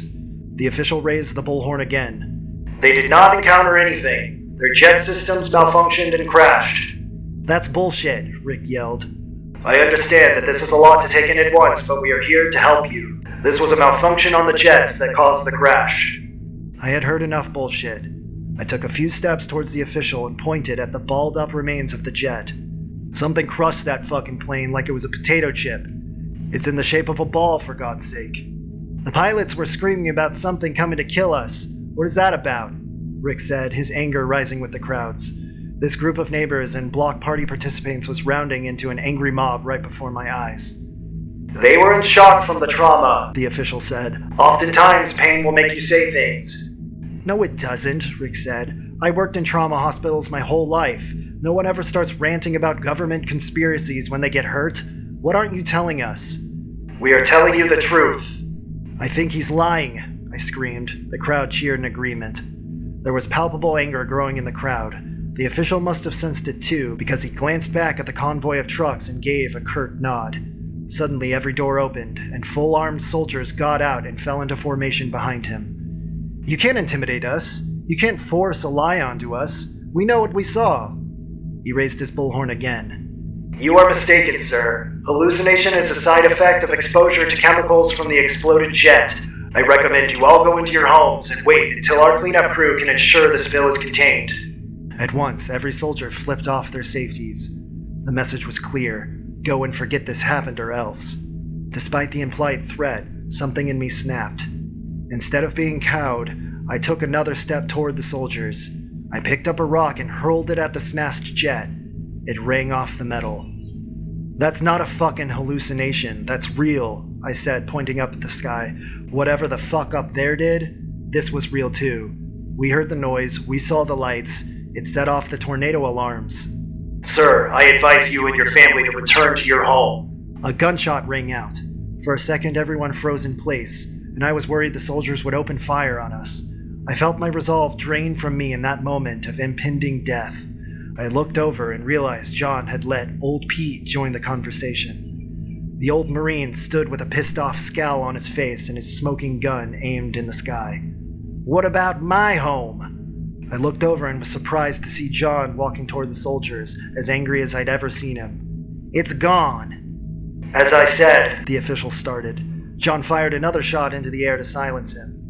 The soldiers trained their guns on John, but a subtle hand gesture from the officials kept the bullets from firing. I gave everything for this country. For the Constitution, for freedom. I gave my youth fighting for this country, side to side with brothers in arms. I watched friends die. I know the government was full of shit, but I always believed the military was a safeguard. But now, this is the shit you're gonna pull on us? This is how you treat a fellow service member? Thank you for your service, the official said. Blow it out your ass, John retorted. The crowd went nuts. We all started yelling and massing. Cindy grabbed at me, but I turned and told her to take the kids inside. She opened her mouth to protest, but stopped when we locked eyes. It was righteous indignation. I had to see this through. She grabbed the kids and rushed them back into the safety of the house. The official gave another warning signal, and 3 soldiers aimed their weapons into the air and fired off a few dozen rounds. The crowd went silent so quickly you could hear the shell casing hit the concrete. It sounded like a baby playing a xylophone. The crowd stopped advancing. The official ignored the rest of us and focused all of his attention on John. I understand your frustration, but if you were a good soldier, you'd remember the chain of command, the official said, nodding to his rank designation on his shoulder. Good soldiers follow rank. You're a good soldier, right? That caught John. He paused, and you could see him mulling the words over in his mind. This man had listened to power his whole life.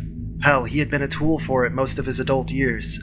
Now, for the first time, he was challenging it. John saw himself as an honorable man, a loyal man, not a rabble-rouser or shit-stirrer. We all waited for him to respond with bated breath. Then the rain started falling. Or I thought it was rain, but when it hit my arm, it burned. Each drop sizzled as it hit our skin. A person in the crowd looked up, and a drop hit them square in the eye. They screamed in pain and fell to the ground, clutching their face. It was like some kind of acid was falling on us.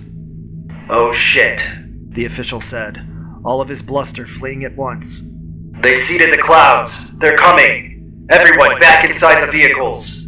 All of the soldiers quickly hustled back inside their trucks.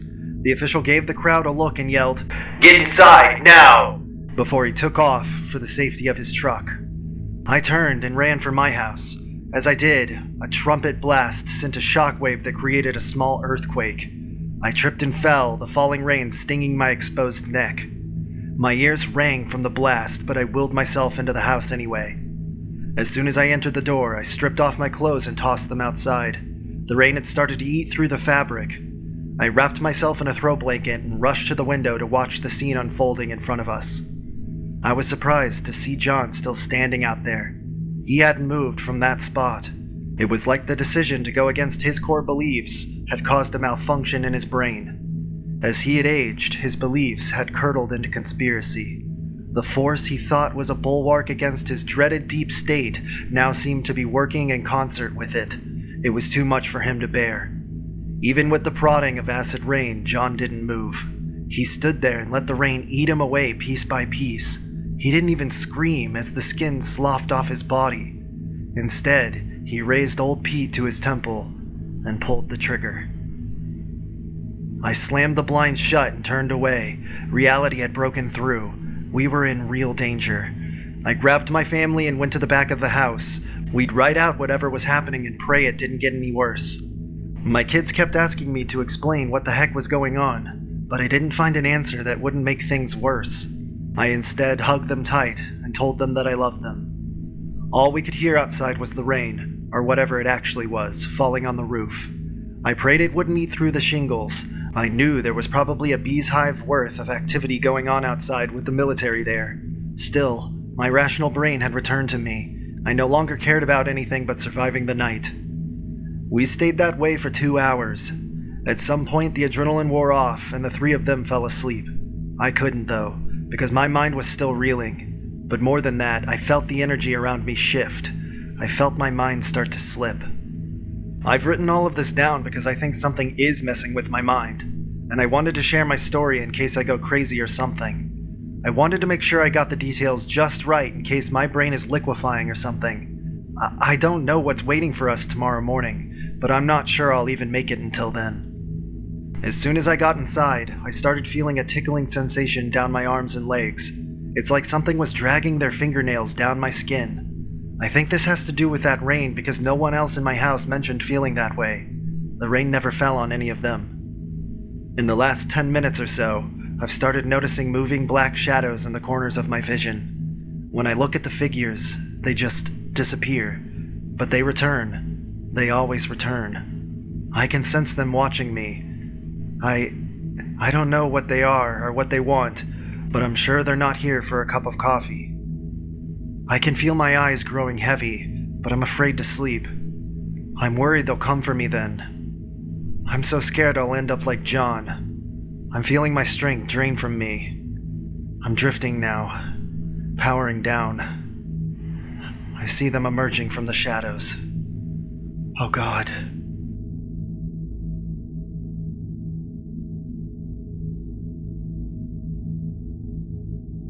Mommy, my privates hurt.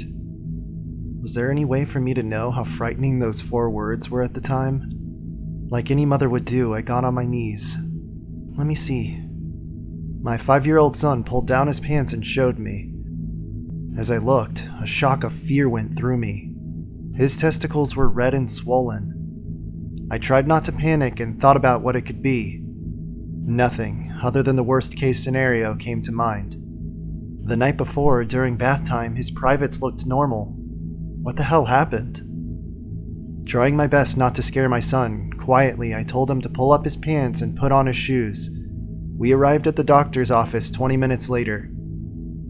After the examination, the doctor sent my son into the waiting room and called me in to have a private conversation. Private conversation. No pun intended. Is it bad? I asked. The doctor gave me a look that I had scarcely ever seen, as if what I had just asked was the biggest understatement of all time. Is it cancer? Please sit down, he said. I haven't seen anything like this during my time as a doctor, that's for sure. I've already had a colleague of mine on the phone. We're gonna need an ultrasound. Tears welled up in my eyes. Tell me he's going to be okay. I can't say that for sure, but I can tell you that if it's some type of cancer, testicular is the easiest to treat. He paused. You said he's 5 years old? I nodded and said, I don't understand how he hasn't reached puberty yet, so this can't be normal for a boy of his age, can it? Before we jump to any conclusions, the doctor said, we need to see the ultrasound. Before paying for the visit, the doctor handed me a note with the date and location of the hospital where the ultrasound would be done. He also advised that I set an ice pack over my son's groin every 2 hours in case the irritation got worse. First thing the next morning, I drove to the address on the note and met with a man named Dr. Jasper Harris. Hello, he said to me, and then he looked down at my son. He kneeled to his level. Hello, what's your name? My son answered. The small talk was making me nervous.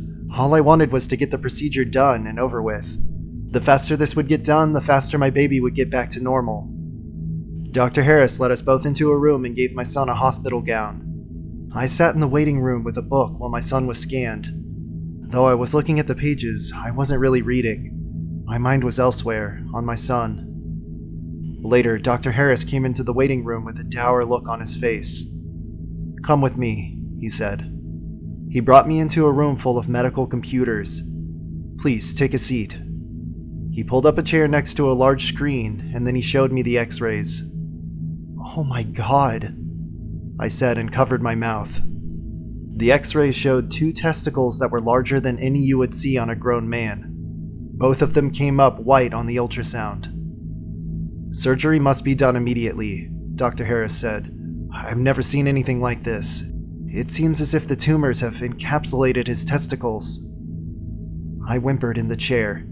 A hand rested on my shoulder to console me, but it didn't help. Please, I said, save my son. Nothing could be done that day because of complications due to the coronavirus. I was lucky enough to even have gotten an appointment for the ultrasound that day, so I counted my blessings and stayed patient. At this point, my son was almost completely in the dark about the whole thing. Or so I thought. We were driving home from the hospital, and he was sitting in his booster seat when he asked, Mama? I looked at his reflection in the mirror. Yes? When we die, do we go to heaven like Grandma says? I was speechless. What was I supposed to say? And how did the idea of death get on his mind? Did the doctor say something to him? Was it just a coincidence? Or was there some kind of primal intuitiveness that made him aware of how severe his illness was?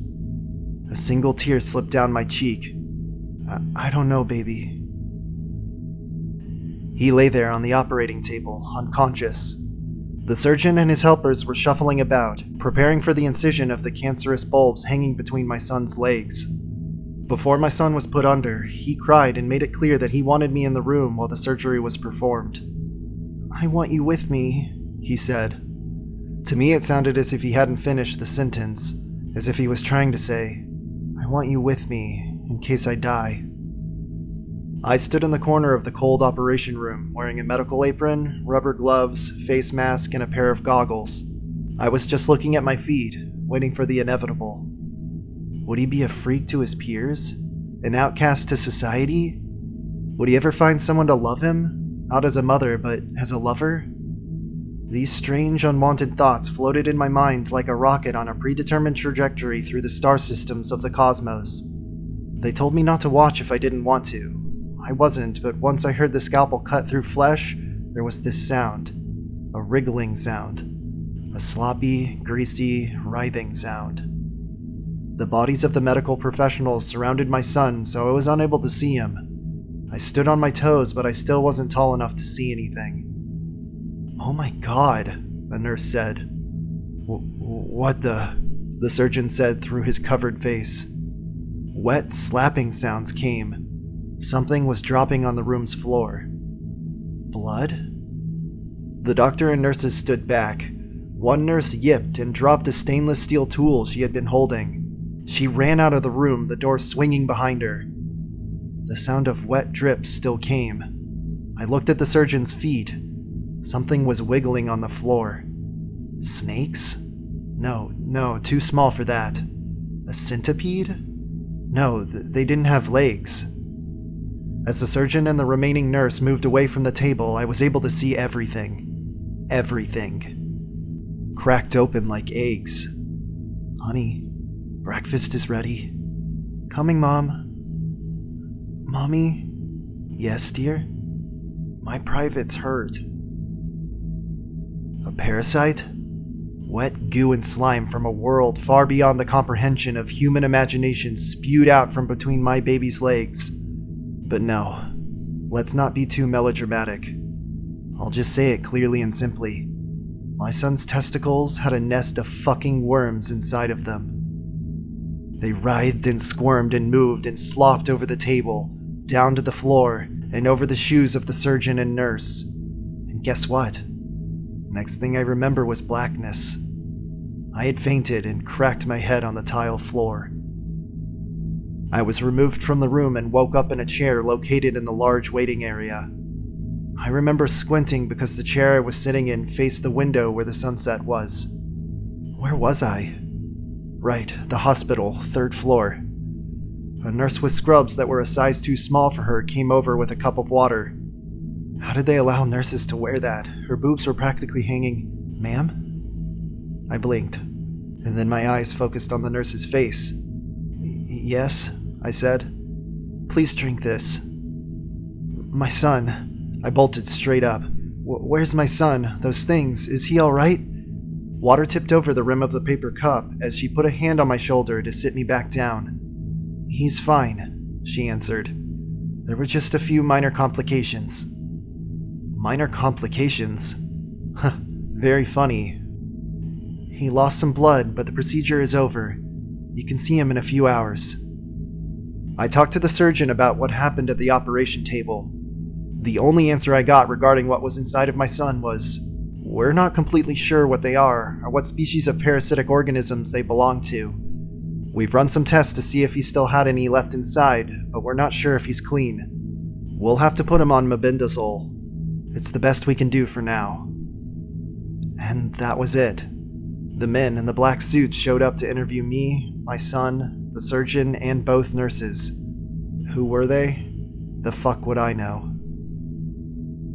It's been 2 months since the operation. My son had to stay in a rehabilitation center for about a month and a half, which wasn't fun for either of us. I'm now on anxiety medication. It started the day I took my son home for the first time in a while. I just lay awake at night worrying about him. Frequently, like every 5 minutes, I would get out of bed and go into his room to check on him.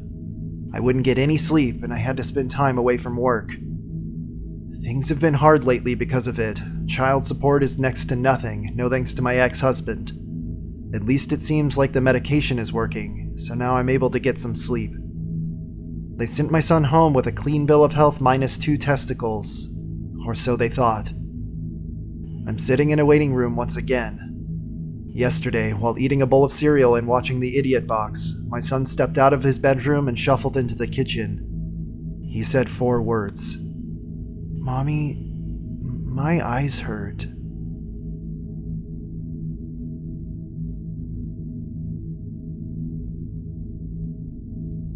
It started as a publicity stunt, and it was in poor taste, but since when have taste and publicity been close friends? The university was of the 3rd-rate variety, not famous enough to be considered by the rich kids from China, not industry-focused enough to be a target for corporate funding. This university was a mid-tier nothing left to battle it out for funding with the endless sea of other universities. Its IVF research labs were quite acceptable, and the professors knew what they were doing, but for some of those in management, that wasn't enough. They dreamed of headlines. It was of course an idea concocted in management. The labs being populated by myopic, detail-oriented professionals who had no idea why anyone would even consider such an experiment. A clone of Ötzi? Why? Ötzi was this guy who got frozen in the Alps over 5,000 years ago, so he represented some of the earliest viable human DNA. There was of course enough biological data available to make a clone, but the professors in the lab couldn't grasp why they would want to. There was nothing special about his DNA. Ötzi had been as human as the rest of us, and the creation of a clone would likely throw an expensive process simply to reveal that people are essentially the same in all times as in all places. The whole thing was just ignored by the lab until deliveries of biological material arrived from Italy and had to be signed for. There was even a small camera crew filming the delivery.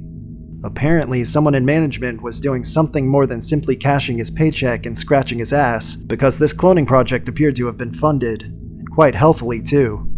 The professors were dragged into meetings where their mild-mannered reservations were met with contractual obligations. Dabbling with genetic material in a lab and documenting the results is one thing, but a clone required a host, and in this, the professors thought they had the perfect excuse to scupper the whole thing and get back to their own little projects. Money proved to be the predictable motivator it always was, and the funding provided for this project included a very generous support package for the mother throughout the life of the clone. Once this piece of information got out to the rest of the staff, every female lab tech within the age requirements applied, and even a few of the more junior professors tried their luck. By this stage, there was a marketing and media team in charge, and they made the offer to a pretty young lab tech named Pamela for no other reason than that she looked good on camera.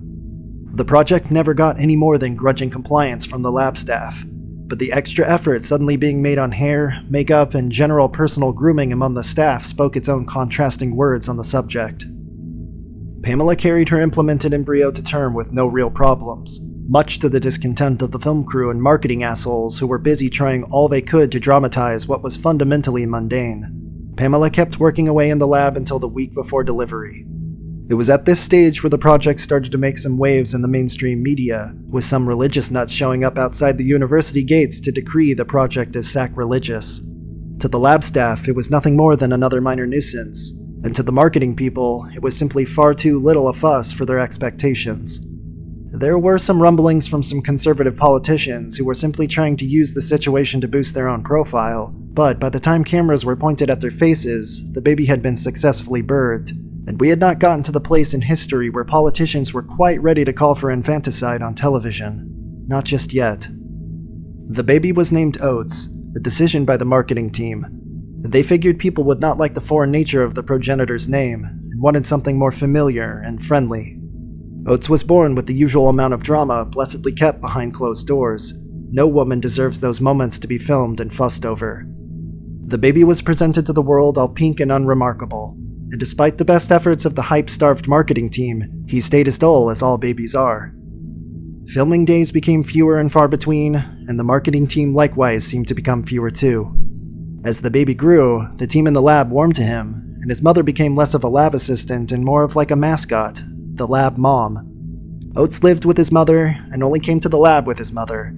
There were tests carried out, but a lot of his time was spent as most babies spend their time, feeding, playing, and socializing. Pretty soon, the camera crews were absent, and all of those non-contractually bound to receive ongoing funding were cut. As a publicity project for the university, the project was essentially a failure, only serving to cheapen the reputation of the university further. Life went on with Oates the baby becoming Oates the toddler, and this period saw him demonstrating quick learning skills. Spatial awareness and coordination were good, problem-solving skills were good. Of course, in toddlers, there's a tendency to read too much into these early progressions. Children do advance at different rates, and this does not necessarily reflect the results of later capabilities. When Oates enrolled in school, he had no difficulty in getting into the finest institution on scholarship. He still had some notoriety in his origin, and his academic capability had proven to be high. Once in school, he lived up to those expectations. He also excelled in his social capability, being well liked by nearly everyone. Pamela had returned to taking her work more seriously in the university now that she was more free from her duties as a mother. Oates returned to the lab regularly enough, ostensibly to spend time with his mother, but in reality, he was periodically tested. His biological sampling was all within baseline normal. He was in the upper end of average in speed, dexterity, visual acuity, neural kinetics, the whole list, but not so high to be disconcertingly alien. A lot of it was explained away with his rigorous upbringing, something that the lab staff felt that they were all partially responsible for. His intellectual capacity was another story. He was far above average, and at first it was raising some warning bells amongst the staff, but as he grew a little older, it showed signs of plateauing. Although everyone wanted Oates to be great, no one wanted him to be a freak show. That would come with some grim consequences, especially given his origins. On that trajectory, Oates could find himself institutionalized and invasively studied. It was a Monday morning. Oates was in school, and Pamela was in an unusually pensive mood in the lab. She was clearly distracted. It was at lunchtime when she sought out her best friend. Over lunch, they talked, but it was obvious for both of them that they were talking around an invisible barrier. Something Pamela needed to say, but was working herself up to. Eventually, after an uncomfortable silence, Pamela spoke her mind. During the weekend, she had been spending some time with Oates. Their conversation had turned to the lab tests, which he still regularly attended. Oates had looked at her in what she claimed was a shockingly mature way, and had then said that he had been deliberately underperforming in them for many years. He said that he knew that being overachieving was a risky thing to be, and that it made everyone uncomfortable. He had gone on to say that he does the same thing in school for similar reasons. This confession did not have the discomforting effect on Pamela's friend that it had originally had on Pamela, and her friend comforted her. Pamela felt like she was perhaps overreacting. She was preparing to get back to her tasks, lunch break over, when her phone buzzed a notification. She gave a casual check to her phone, and it was from an unrecognized number. Upon opening, she read, "I know you will tell one of your friends about what I told you over lunch. It's okay. Secrets are tough to carry alone." Pamela felt a chill run through her. Oates didn't have a phone. Oates was 12 years old when he laid his next confession upon his mother. Pamela had felt a certain cold distance for a short while after the text message incident, but it had faded away eventually. At 12, Oates was at the top of his class, for every class. He was a marvel and a minor celebrity in his school. Everyone loved him. He was mature and articulate, while also being warm and engaging. It was just after dinner, a simple affair of mashed potatoes and fried pork that Pamela could cook on autopilot after a tiring week in the lab, when Oates said in the mature manner which he had, "We need to talk." This caused dread that she had thought long gone to unravel within Pamela. "I know that the last time we had a serious talk, you were quite scared, but I felt I had no choice at the time. I was young, and I desperately needed to share my secret with someone, even just a little bit. I have many friends, but you are my mother, and I trust you, at least as much as I can trust anyone." With this opening, Pamela felt a rush of love which overwhelmed her dread, mostly. Oates went on, "I have long been curious as to why I was so different from everyone else, and for a time it really bothered me. School has been a bore in most respects, but it has allowed me to develop my social skills more fully, and for that I am grateful, but it does get in the way of my research. I discovered the spyware on your laptop long ago, and I built a wall around it for when I wanted to use the internet more freely." This was news to Pamela. She had no idea there was spyware on her laptop. She presumed it was part of the ongoing experiment that was her son, and she intended to scrap her laptop and buy a new one first thing the next day. Showing near prescience in his understanding of his mother, Oates immediately said, "Do not discard the laptop. If you do so, they will know that I have uncovered their surveillance scheme, and they will move to find alternative means to monitor my inquiries. For now, we can let everyone believe I'm gifted, yet not threateningly so." Pamela asked a fair yet rather obvious question. Why would they be threatened by you? Phrased in such a nebulous manner, expressing both her wish to understand why anyone would feel threatened by intelligence, while perhaps subconsciously expressing her own worry. Is Oates a threat? People are the product of people. Those people who reproduced did so at the cost of the lives of well-being for others.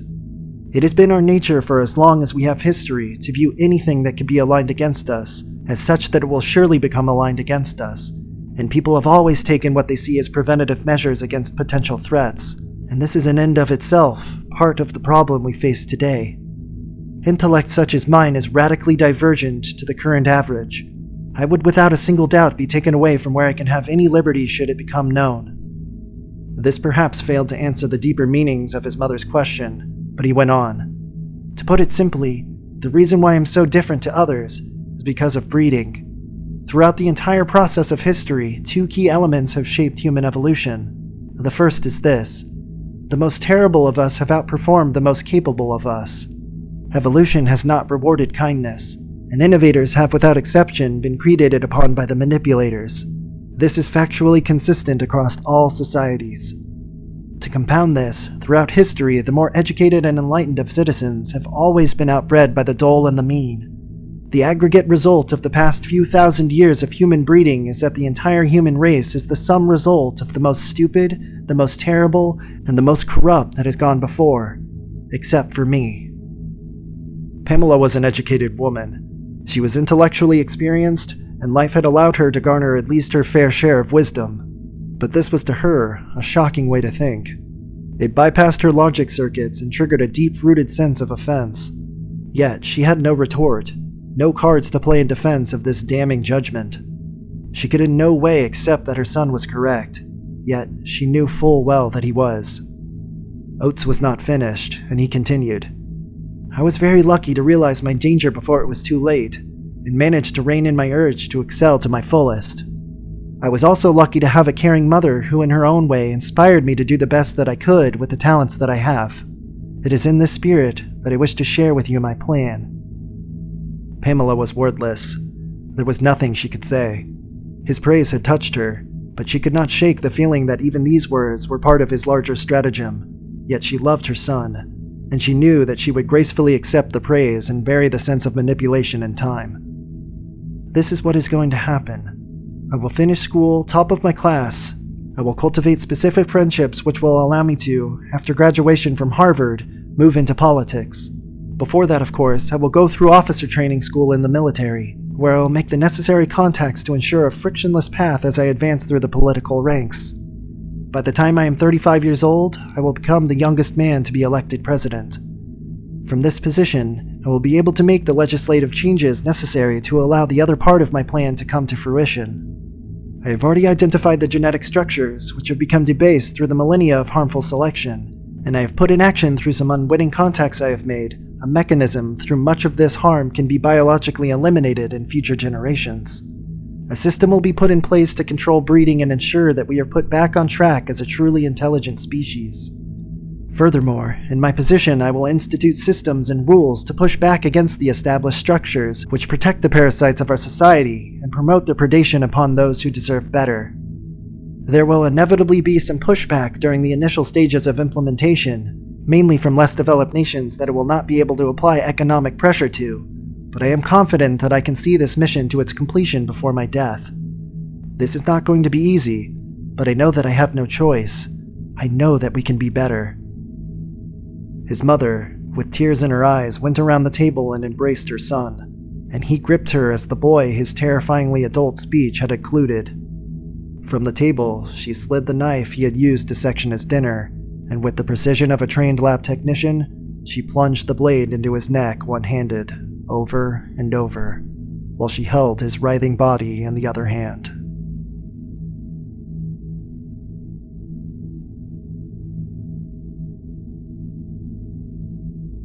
The hits, the cold ground, the blows, the pain.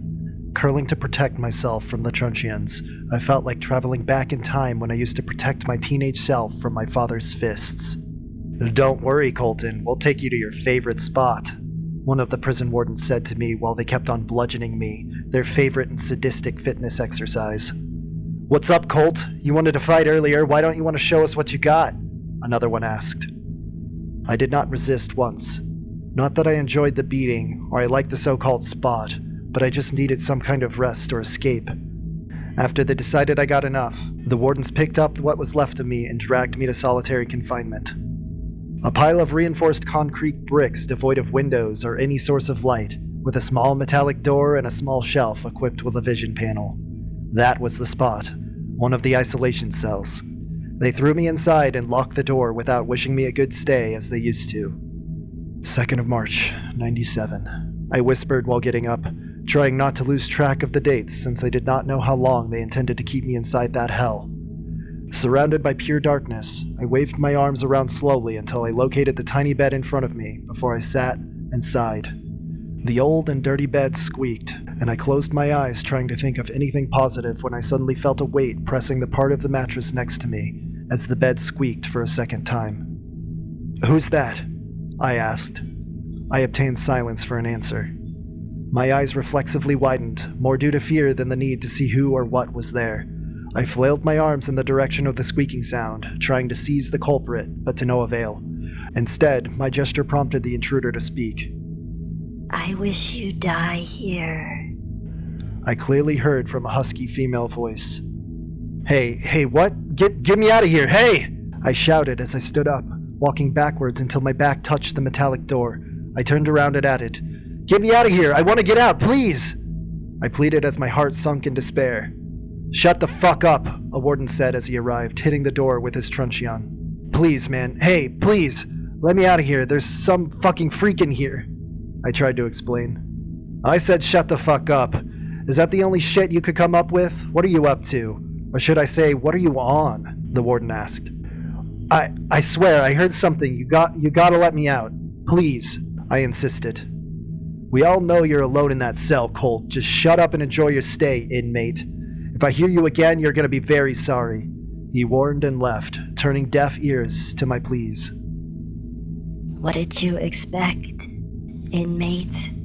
she asked, and I turned around, unable to see anything. "Who are you?" I questioned. "You're asking for what you can't comprehend," she replied. "What the fuck do you want?" I asked, terrified at that point, with my voice getting brittle. "Trust me on this, Colton. I want to kill you so bad, but the silencer would not let me. He says he has plans for you." She spoke. What? What are you even saying? Is this some kind of dumb prank? Huh? You just called me inmate. You're with the wardens, aren't you? Once again, you're asking for the answers you can't comprehend. My mission here is to make sure you never come back to such a place. The interesting part for me is that it will hurt for you. I had enough of all the dread and the mystery. My fighting spirit returned and I started throwing punches in front of me. If I could just touch her, catch her, I would be able to neutralize her and the sick joke would be over. I even hurt myself by landing blows on the solid walls and that little shelf. "You can't touch me, but I can touch you," she spoke.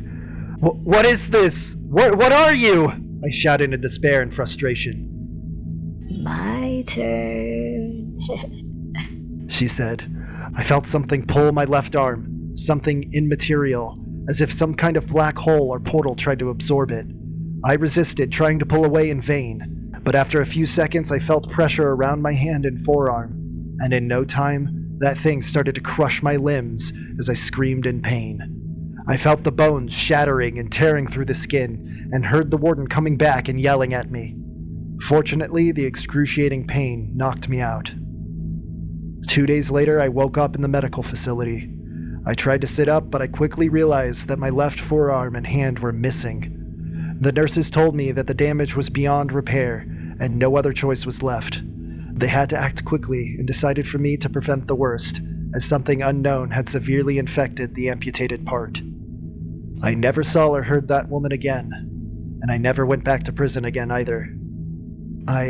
I don't know what that silencer wanted from me, but I'm happy about my new life now, and indeed never committed any crime ever again.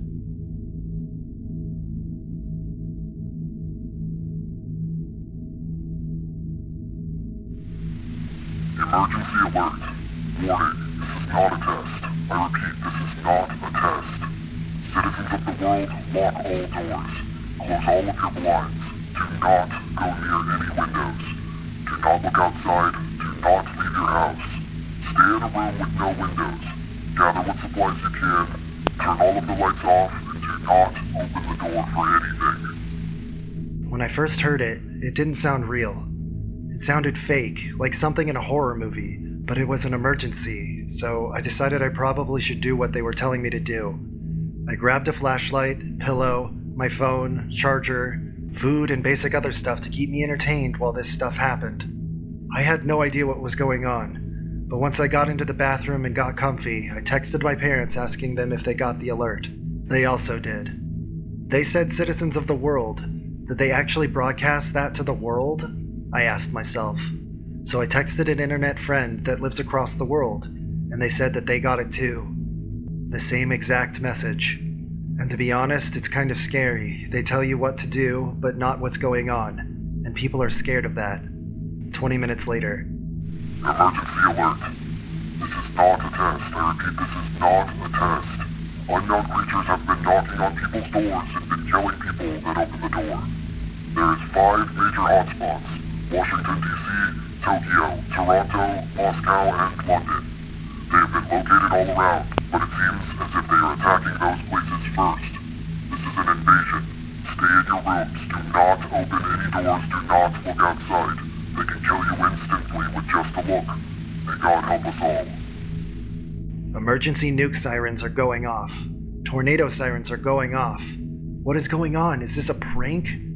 How can the invasion be real? Are aliens real? How can I even comprehend that? I heard car alarms going off. I hear things being destroyed. They're here. They're killing. It sounds like a war zone out there, but without any guns. What can the government do? Just shoot them? But they would die looking at them. That's what the radio said. It doesn't seem like there's any possible way we could survive this. We're going to die. I text my parents, but no answer.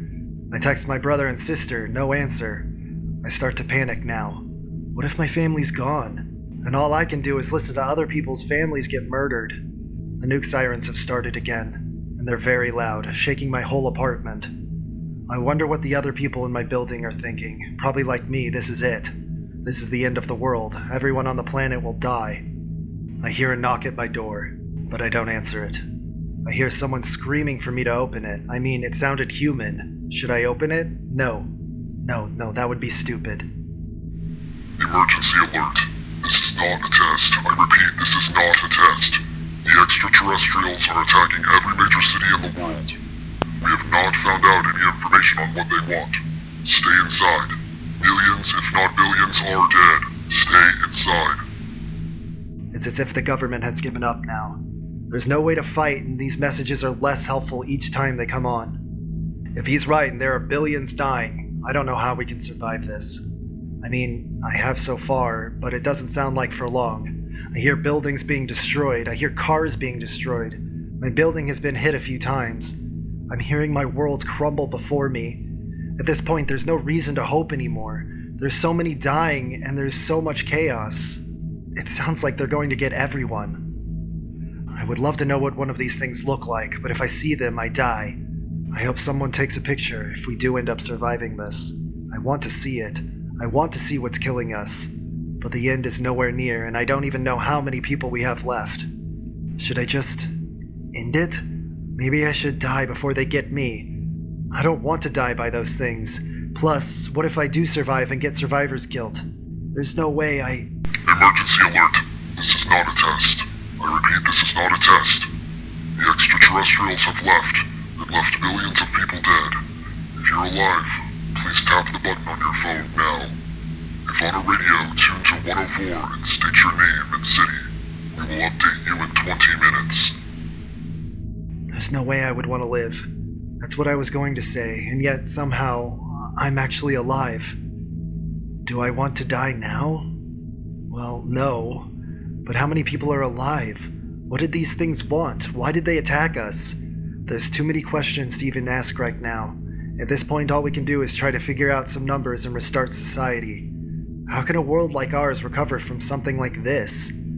How long until society is normal again? Will humanity ever be the same? I don't know. There's too many questions. What do I know?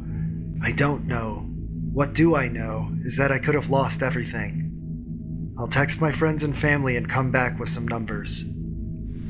Emergency alert. This is not a test. I repeat, this is not a test. We have reported a little over 1 billion people accounted for. Not every country has the technology, so we will investigate those countries in the coming months. We do not understand what these creatures wanted, nor what they have taken. In the next month or two, we will be figuring out the next steps for humanity. May God help us all. Only 3 people I know survived.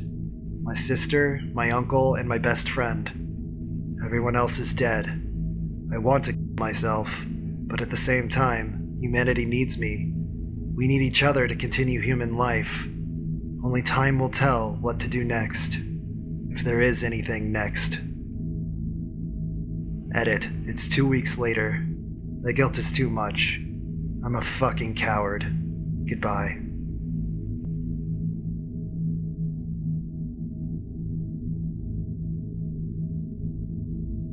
Don't Google yourself. Why? Because you may not like what you find. One day I was bored and decided to search for my own name on Google. I have quite a rare name, so I didn't expect to find many results. Imagine how surprised I was when I came across a website that had my full name in the domain. It was literally www.myname.com. When I clicked the link, it brought me to a message board. I looked at the profile of the website owner and found out that the person was the same age as me and had the same hobbies and interests. There weren't any posts on the message board, but I was intrigued, so I saved it to my favorites. It was about a month later when I went back to the website. This time it had more content. There were some diary entries, mostly random things like, "The weather was nice today," or "I'm so bored at work," things of that nature. However, as time went on, I began to notice more and more coincidences. The person lived in the same city as I did. It struck me rather strange that 2 people with the exact same rare name would be living in the same city at the same time. At one point even, I noticed that the contents of the diary were quite similar to my own life. One day, I went to a baseball game, and when I checked the website that evening, I found that the owner of the site had gone to the same ball game. At first, I didn't think much of it. After all, tens of thousands of people in the city supported the same baseball team I did. It began to seem like much more than a simple coincidence, though. Whenever I checked the website, I would notice little biographical details that seemed too close for comfort. For example, the owner mentioned their pet dog, and the dog's name was the same as the dog I had when I was a child. The website owner posted a picture of their car. It was the same model of car I had been driving when I was in college. They talked about eating at a certain restaurant.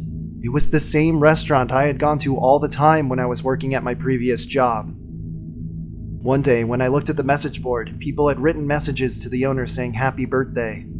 That day, it was my birthday as well. I decided to write on the message board for the first time, just out of curiosity. I was going to wish the owner a happy birthday and tell them we had the same name. However, when I tried to write something, I realized that there was nowhere to type your message.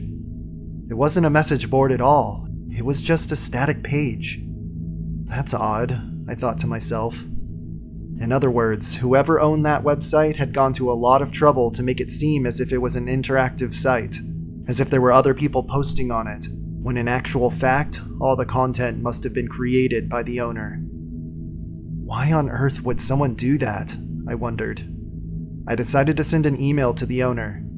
It read, "Hi there. Believe it or not, we both share the same name. It's nice to meet you." It was just a friendly email. The next day, when I tried to look at the website, I discovered that it was gone completely. It seemed like it had just been deleted. Then I opened my mailbox. There was one reply. When I looked at it, a chill ran down my spine. It just read, "Found you."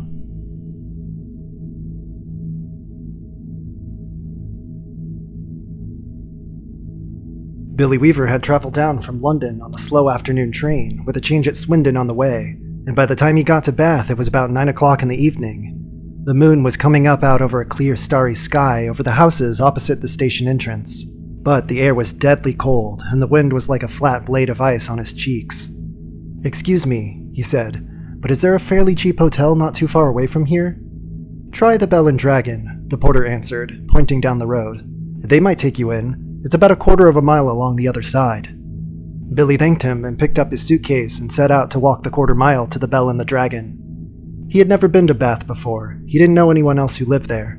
But Mr. Greenslade at the head office in London had told him it was a splendid city. "Find your own lodgings," he had said, "and then go along and report to the branch manager as soon as you've got yourself settled." Billy was 17 years old.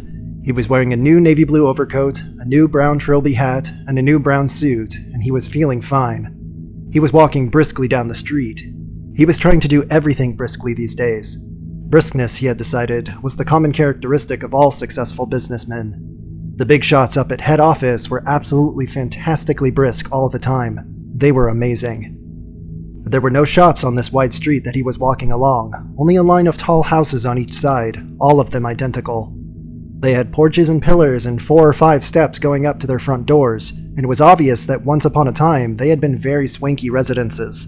But now, even in the darkness, he could see that the paint was peeling from the woodwork on the doors and the windows, and that the handsome white facades were cracked and blotchy from neglect.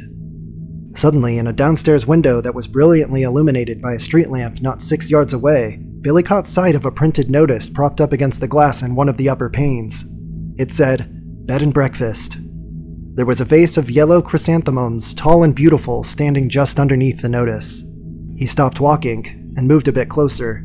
Green curtains, some sort of velvety material, were hanging down on either side of the window, and the chrysanthemums looked wonderful beside them. He went right up and peered through the glass into the room, and the very first thing he saw was a bright fire burning in the hearth. On the carpet in front of the fire, a pretty little dachshund was curled up asleep with its nose tucked into its belly. The room itself, so far as he could see into the half-darkness, was filled with pleasant furniture too.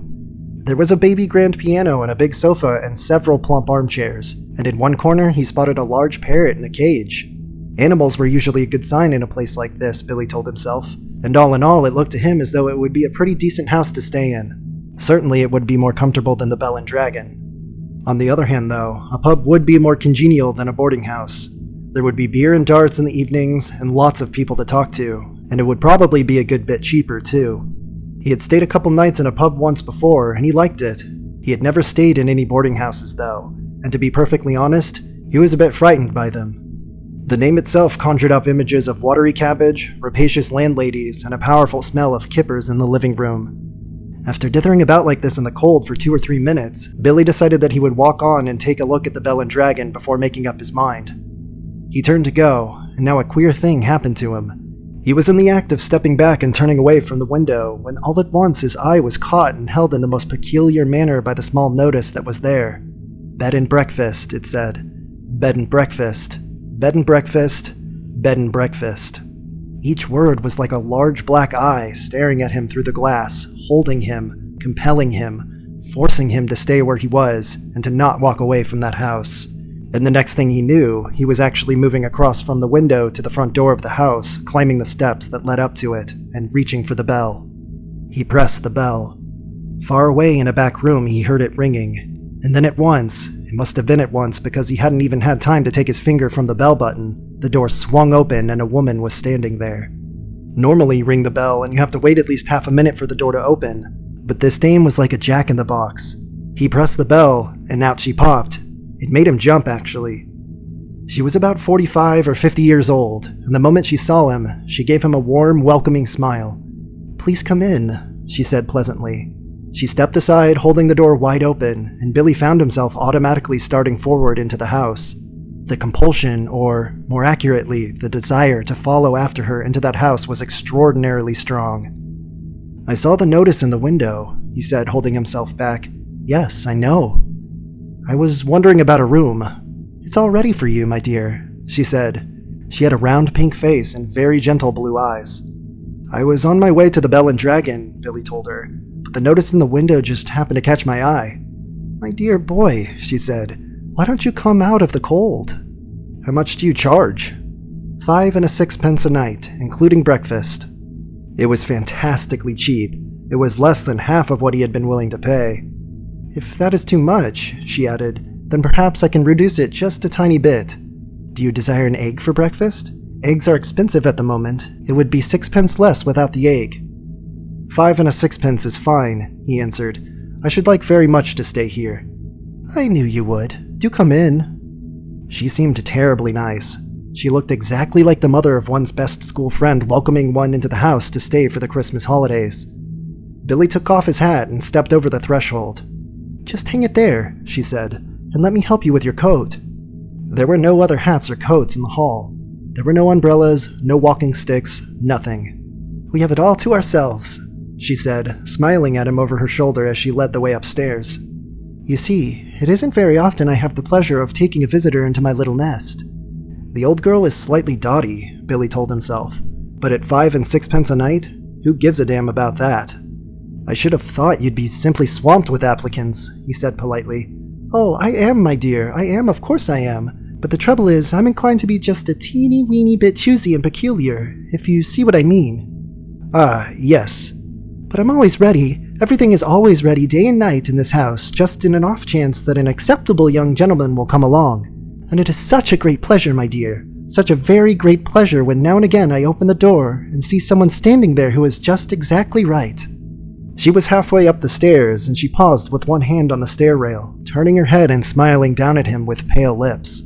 "Like you," she added, and her pale blue eyes traveled all the way down the length of Billy's body, to his feet, and then up again. On the first floor landing, she said to him, "This floor is mine." They climbed up a second flight. "And this one is all yours," she said. "Here's your room. I do hope you'll like it."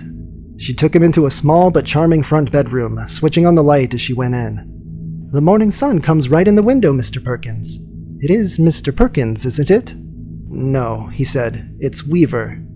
"Mr. Weaver, how nice. I've put a water bottle between the sheets to air them out, Mr. Weaver. It's such a comfort to have a hot water bottle in this strange bed with clean sheets, don't you agree? And you may light the gas fire at any time if you're chilly." "Thank you," Billy said. "Thank you ever so much." He noticed that the bedspread had been taken off the bed, and that the bedclothes had been neatly turned back on one side, all ready for someone to get in. "I'm so glad you appeared," she said, looking earnestly into his face. "I was beginning to get worried." "That's all right," Billy answered brightly. "You mustn't worry about me." He put his suitcase on the chair and started to open it. "And what about supper, my dear? Did you manage to get anything to eat before you came here?" "I'm not a bit hungry, thank you," he said. "I think I'll just go to bed as soon as possible, because tomorrow I've got to get up rather early and report to the office." "Very well then, I'll leave you now so you can unpack. But before you go to bed, would you be kind enough to pop into the sitting room on the ground floor and sign the book? Everyone has to do that because it's the law of the land, and we don't want to go breaking any laws at this stage in the proceedings, do we?" She gave him a little wave of the hand and went quickly out of the room and closed the door. Now, the fact that this landlady appeared to be slightly off her rocker didn't bother Billy in the least. After all, she was not only harmless, there was no question about that, but she was also quite obviously a kind and generous soul. He guessed that she had lost a son in the war or something like that and had never gotten over it. So, a few minutes later, after unpacking his suitcase and washing his hands, he trotted downstairs to the ground floor and entered the living room. His landlady wasn't there, but the fire was glowing in the hearth, and the little dachshund was still sleeping in front of it. The room was wonderfully warm and cozy. "I'm a lucky fellow," he thought, rubbing his hands. "This is a bit of all right." He found the guest book lying open on the piano, so he took out his pen and wrote down his name and address. There were only 2 other entries above his on the page, and as one always does with guest books, he started to read them. One was a Christopher Mulholland from Cardiff. The other was Gregory W. Temple from Bristol. That's funny, he thought suddenly. Christopher Mulholland. It rings a bell. Now where on earth had he heard that rather unusual name before? Was he a boy at school? No. Was it one of his sister's numerous young men, perhaps, or a friend of his father's? No, it wasn't any of those. He glanced down again at the book. Christopher Mulholland, 231 Cathedral Road, Cardiff. Gregory W. Temple, 27 Sycamore Drive, Bristol. As a matter of fact, now that he came to think of it, he wasn't all that sure that the second name didn't almost have as much of a familiar ring about it as the first. Gregory Temple, he said aloud, searching his memory. Christopher Mulholland. Such charming boys, a voice behind him answered, and he turned and saw his landlady sailing into the room with a large silver tea tray in her hands. She was holding it well out in front of her and rather high up, as though the tray were a pair of reins on a frisky horse. "They sound somehow familiar," he said. "They do? How interesting. I'm almost positive I've heard those names before somewhere. Isn't that queer? Maybe it was in the newspapers. They weren't famous in any way, were they? I mean, famous cricketers or footballers or something like that? Famous, she said, setting the tea tray down on the low table in front of the sofa. Oh no, I don't think they were famous, but they were extraordinarily handsome. Both of them, I can promise you that. They were tall and young and handsome. My dear, just exactly like you. Once more, Billy glanced down at the book. Look here, he said, noting the dates. This last entry is over 2 years old. It is? Yes, indeed. And Christopher Mulholland's is nearly a year before that. More than 3 years ago. Dear me, she said, shaking her head and heaving a dainty little sigh. I would have never thought it. How time does fly away from us all, doesn't it, Mr. Wilkins? It's Weaver, Billy said. W-E-A-V-E-R. Oh, of course it is, she cried, sitting down on the sofa. How silly of me. I do apologize. In one ear and out the other, that's me, Mr. Weaver. You know something? Billy said. Something that's really quite extraordinary about all of this? No, dear, I don't. Well, you see, both of these names, Mulholland and Temple, I not only seem to remember each of them separately, so to speak, but somehow or another, in some peculiar way, they both appear to be sort of connected together as well, as though they were both famous for the same sort of thing, if you see what I mean. Like Dempsey and Tunney, for example, are Churchill and Roosevelt. How amusing, she said. But come over here now, dear, and sit down beside me on the sofa and I'll give you a nice cup of tea and a ginger biscuit before you go to bed. You really shouldn't bother, Billy said. I didn't mean you to do anything like that. He stood by the piano watching her as she fussed about with the cups and saucers. He noticed that she had small, white, quickly moving hands and red fingernails. I'm almost positive it was in the newspapers I saw them, Billy said. I'll think of it in a second, I'm sure I will. There's nothing more tantalizing than a thing like this which lingers just outside the borders of one's memory. He hated to give up. Now wait a minute, he said. Wait just a minute. Mulholland. Christopher Mulholland. Wasn't that the name of the Eton schoolboy who was on a walking tour through the West Country? And then all of the sudden... Milk? She said. And sugar? Yes, please. And then all of the sudden... Eton schoolboy? She said.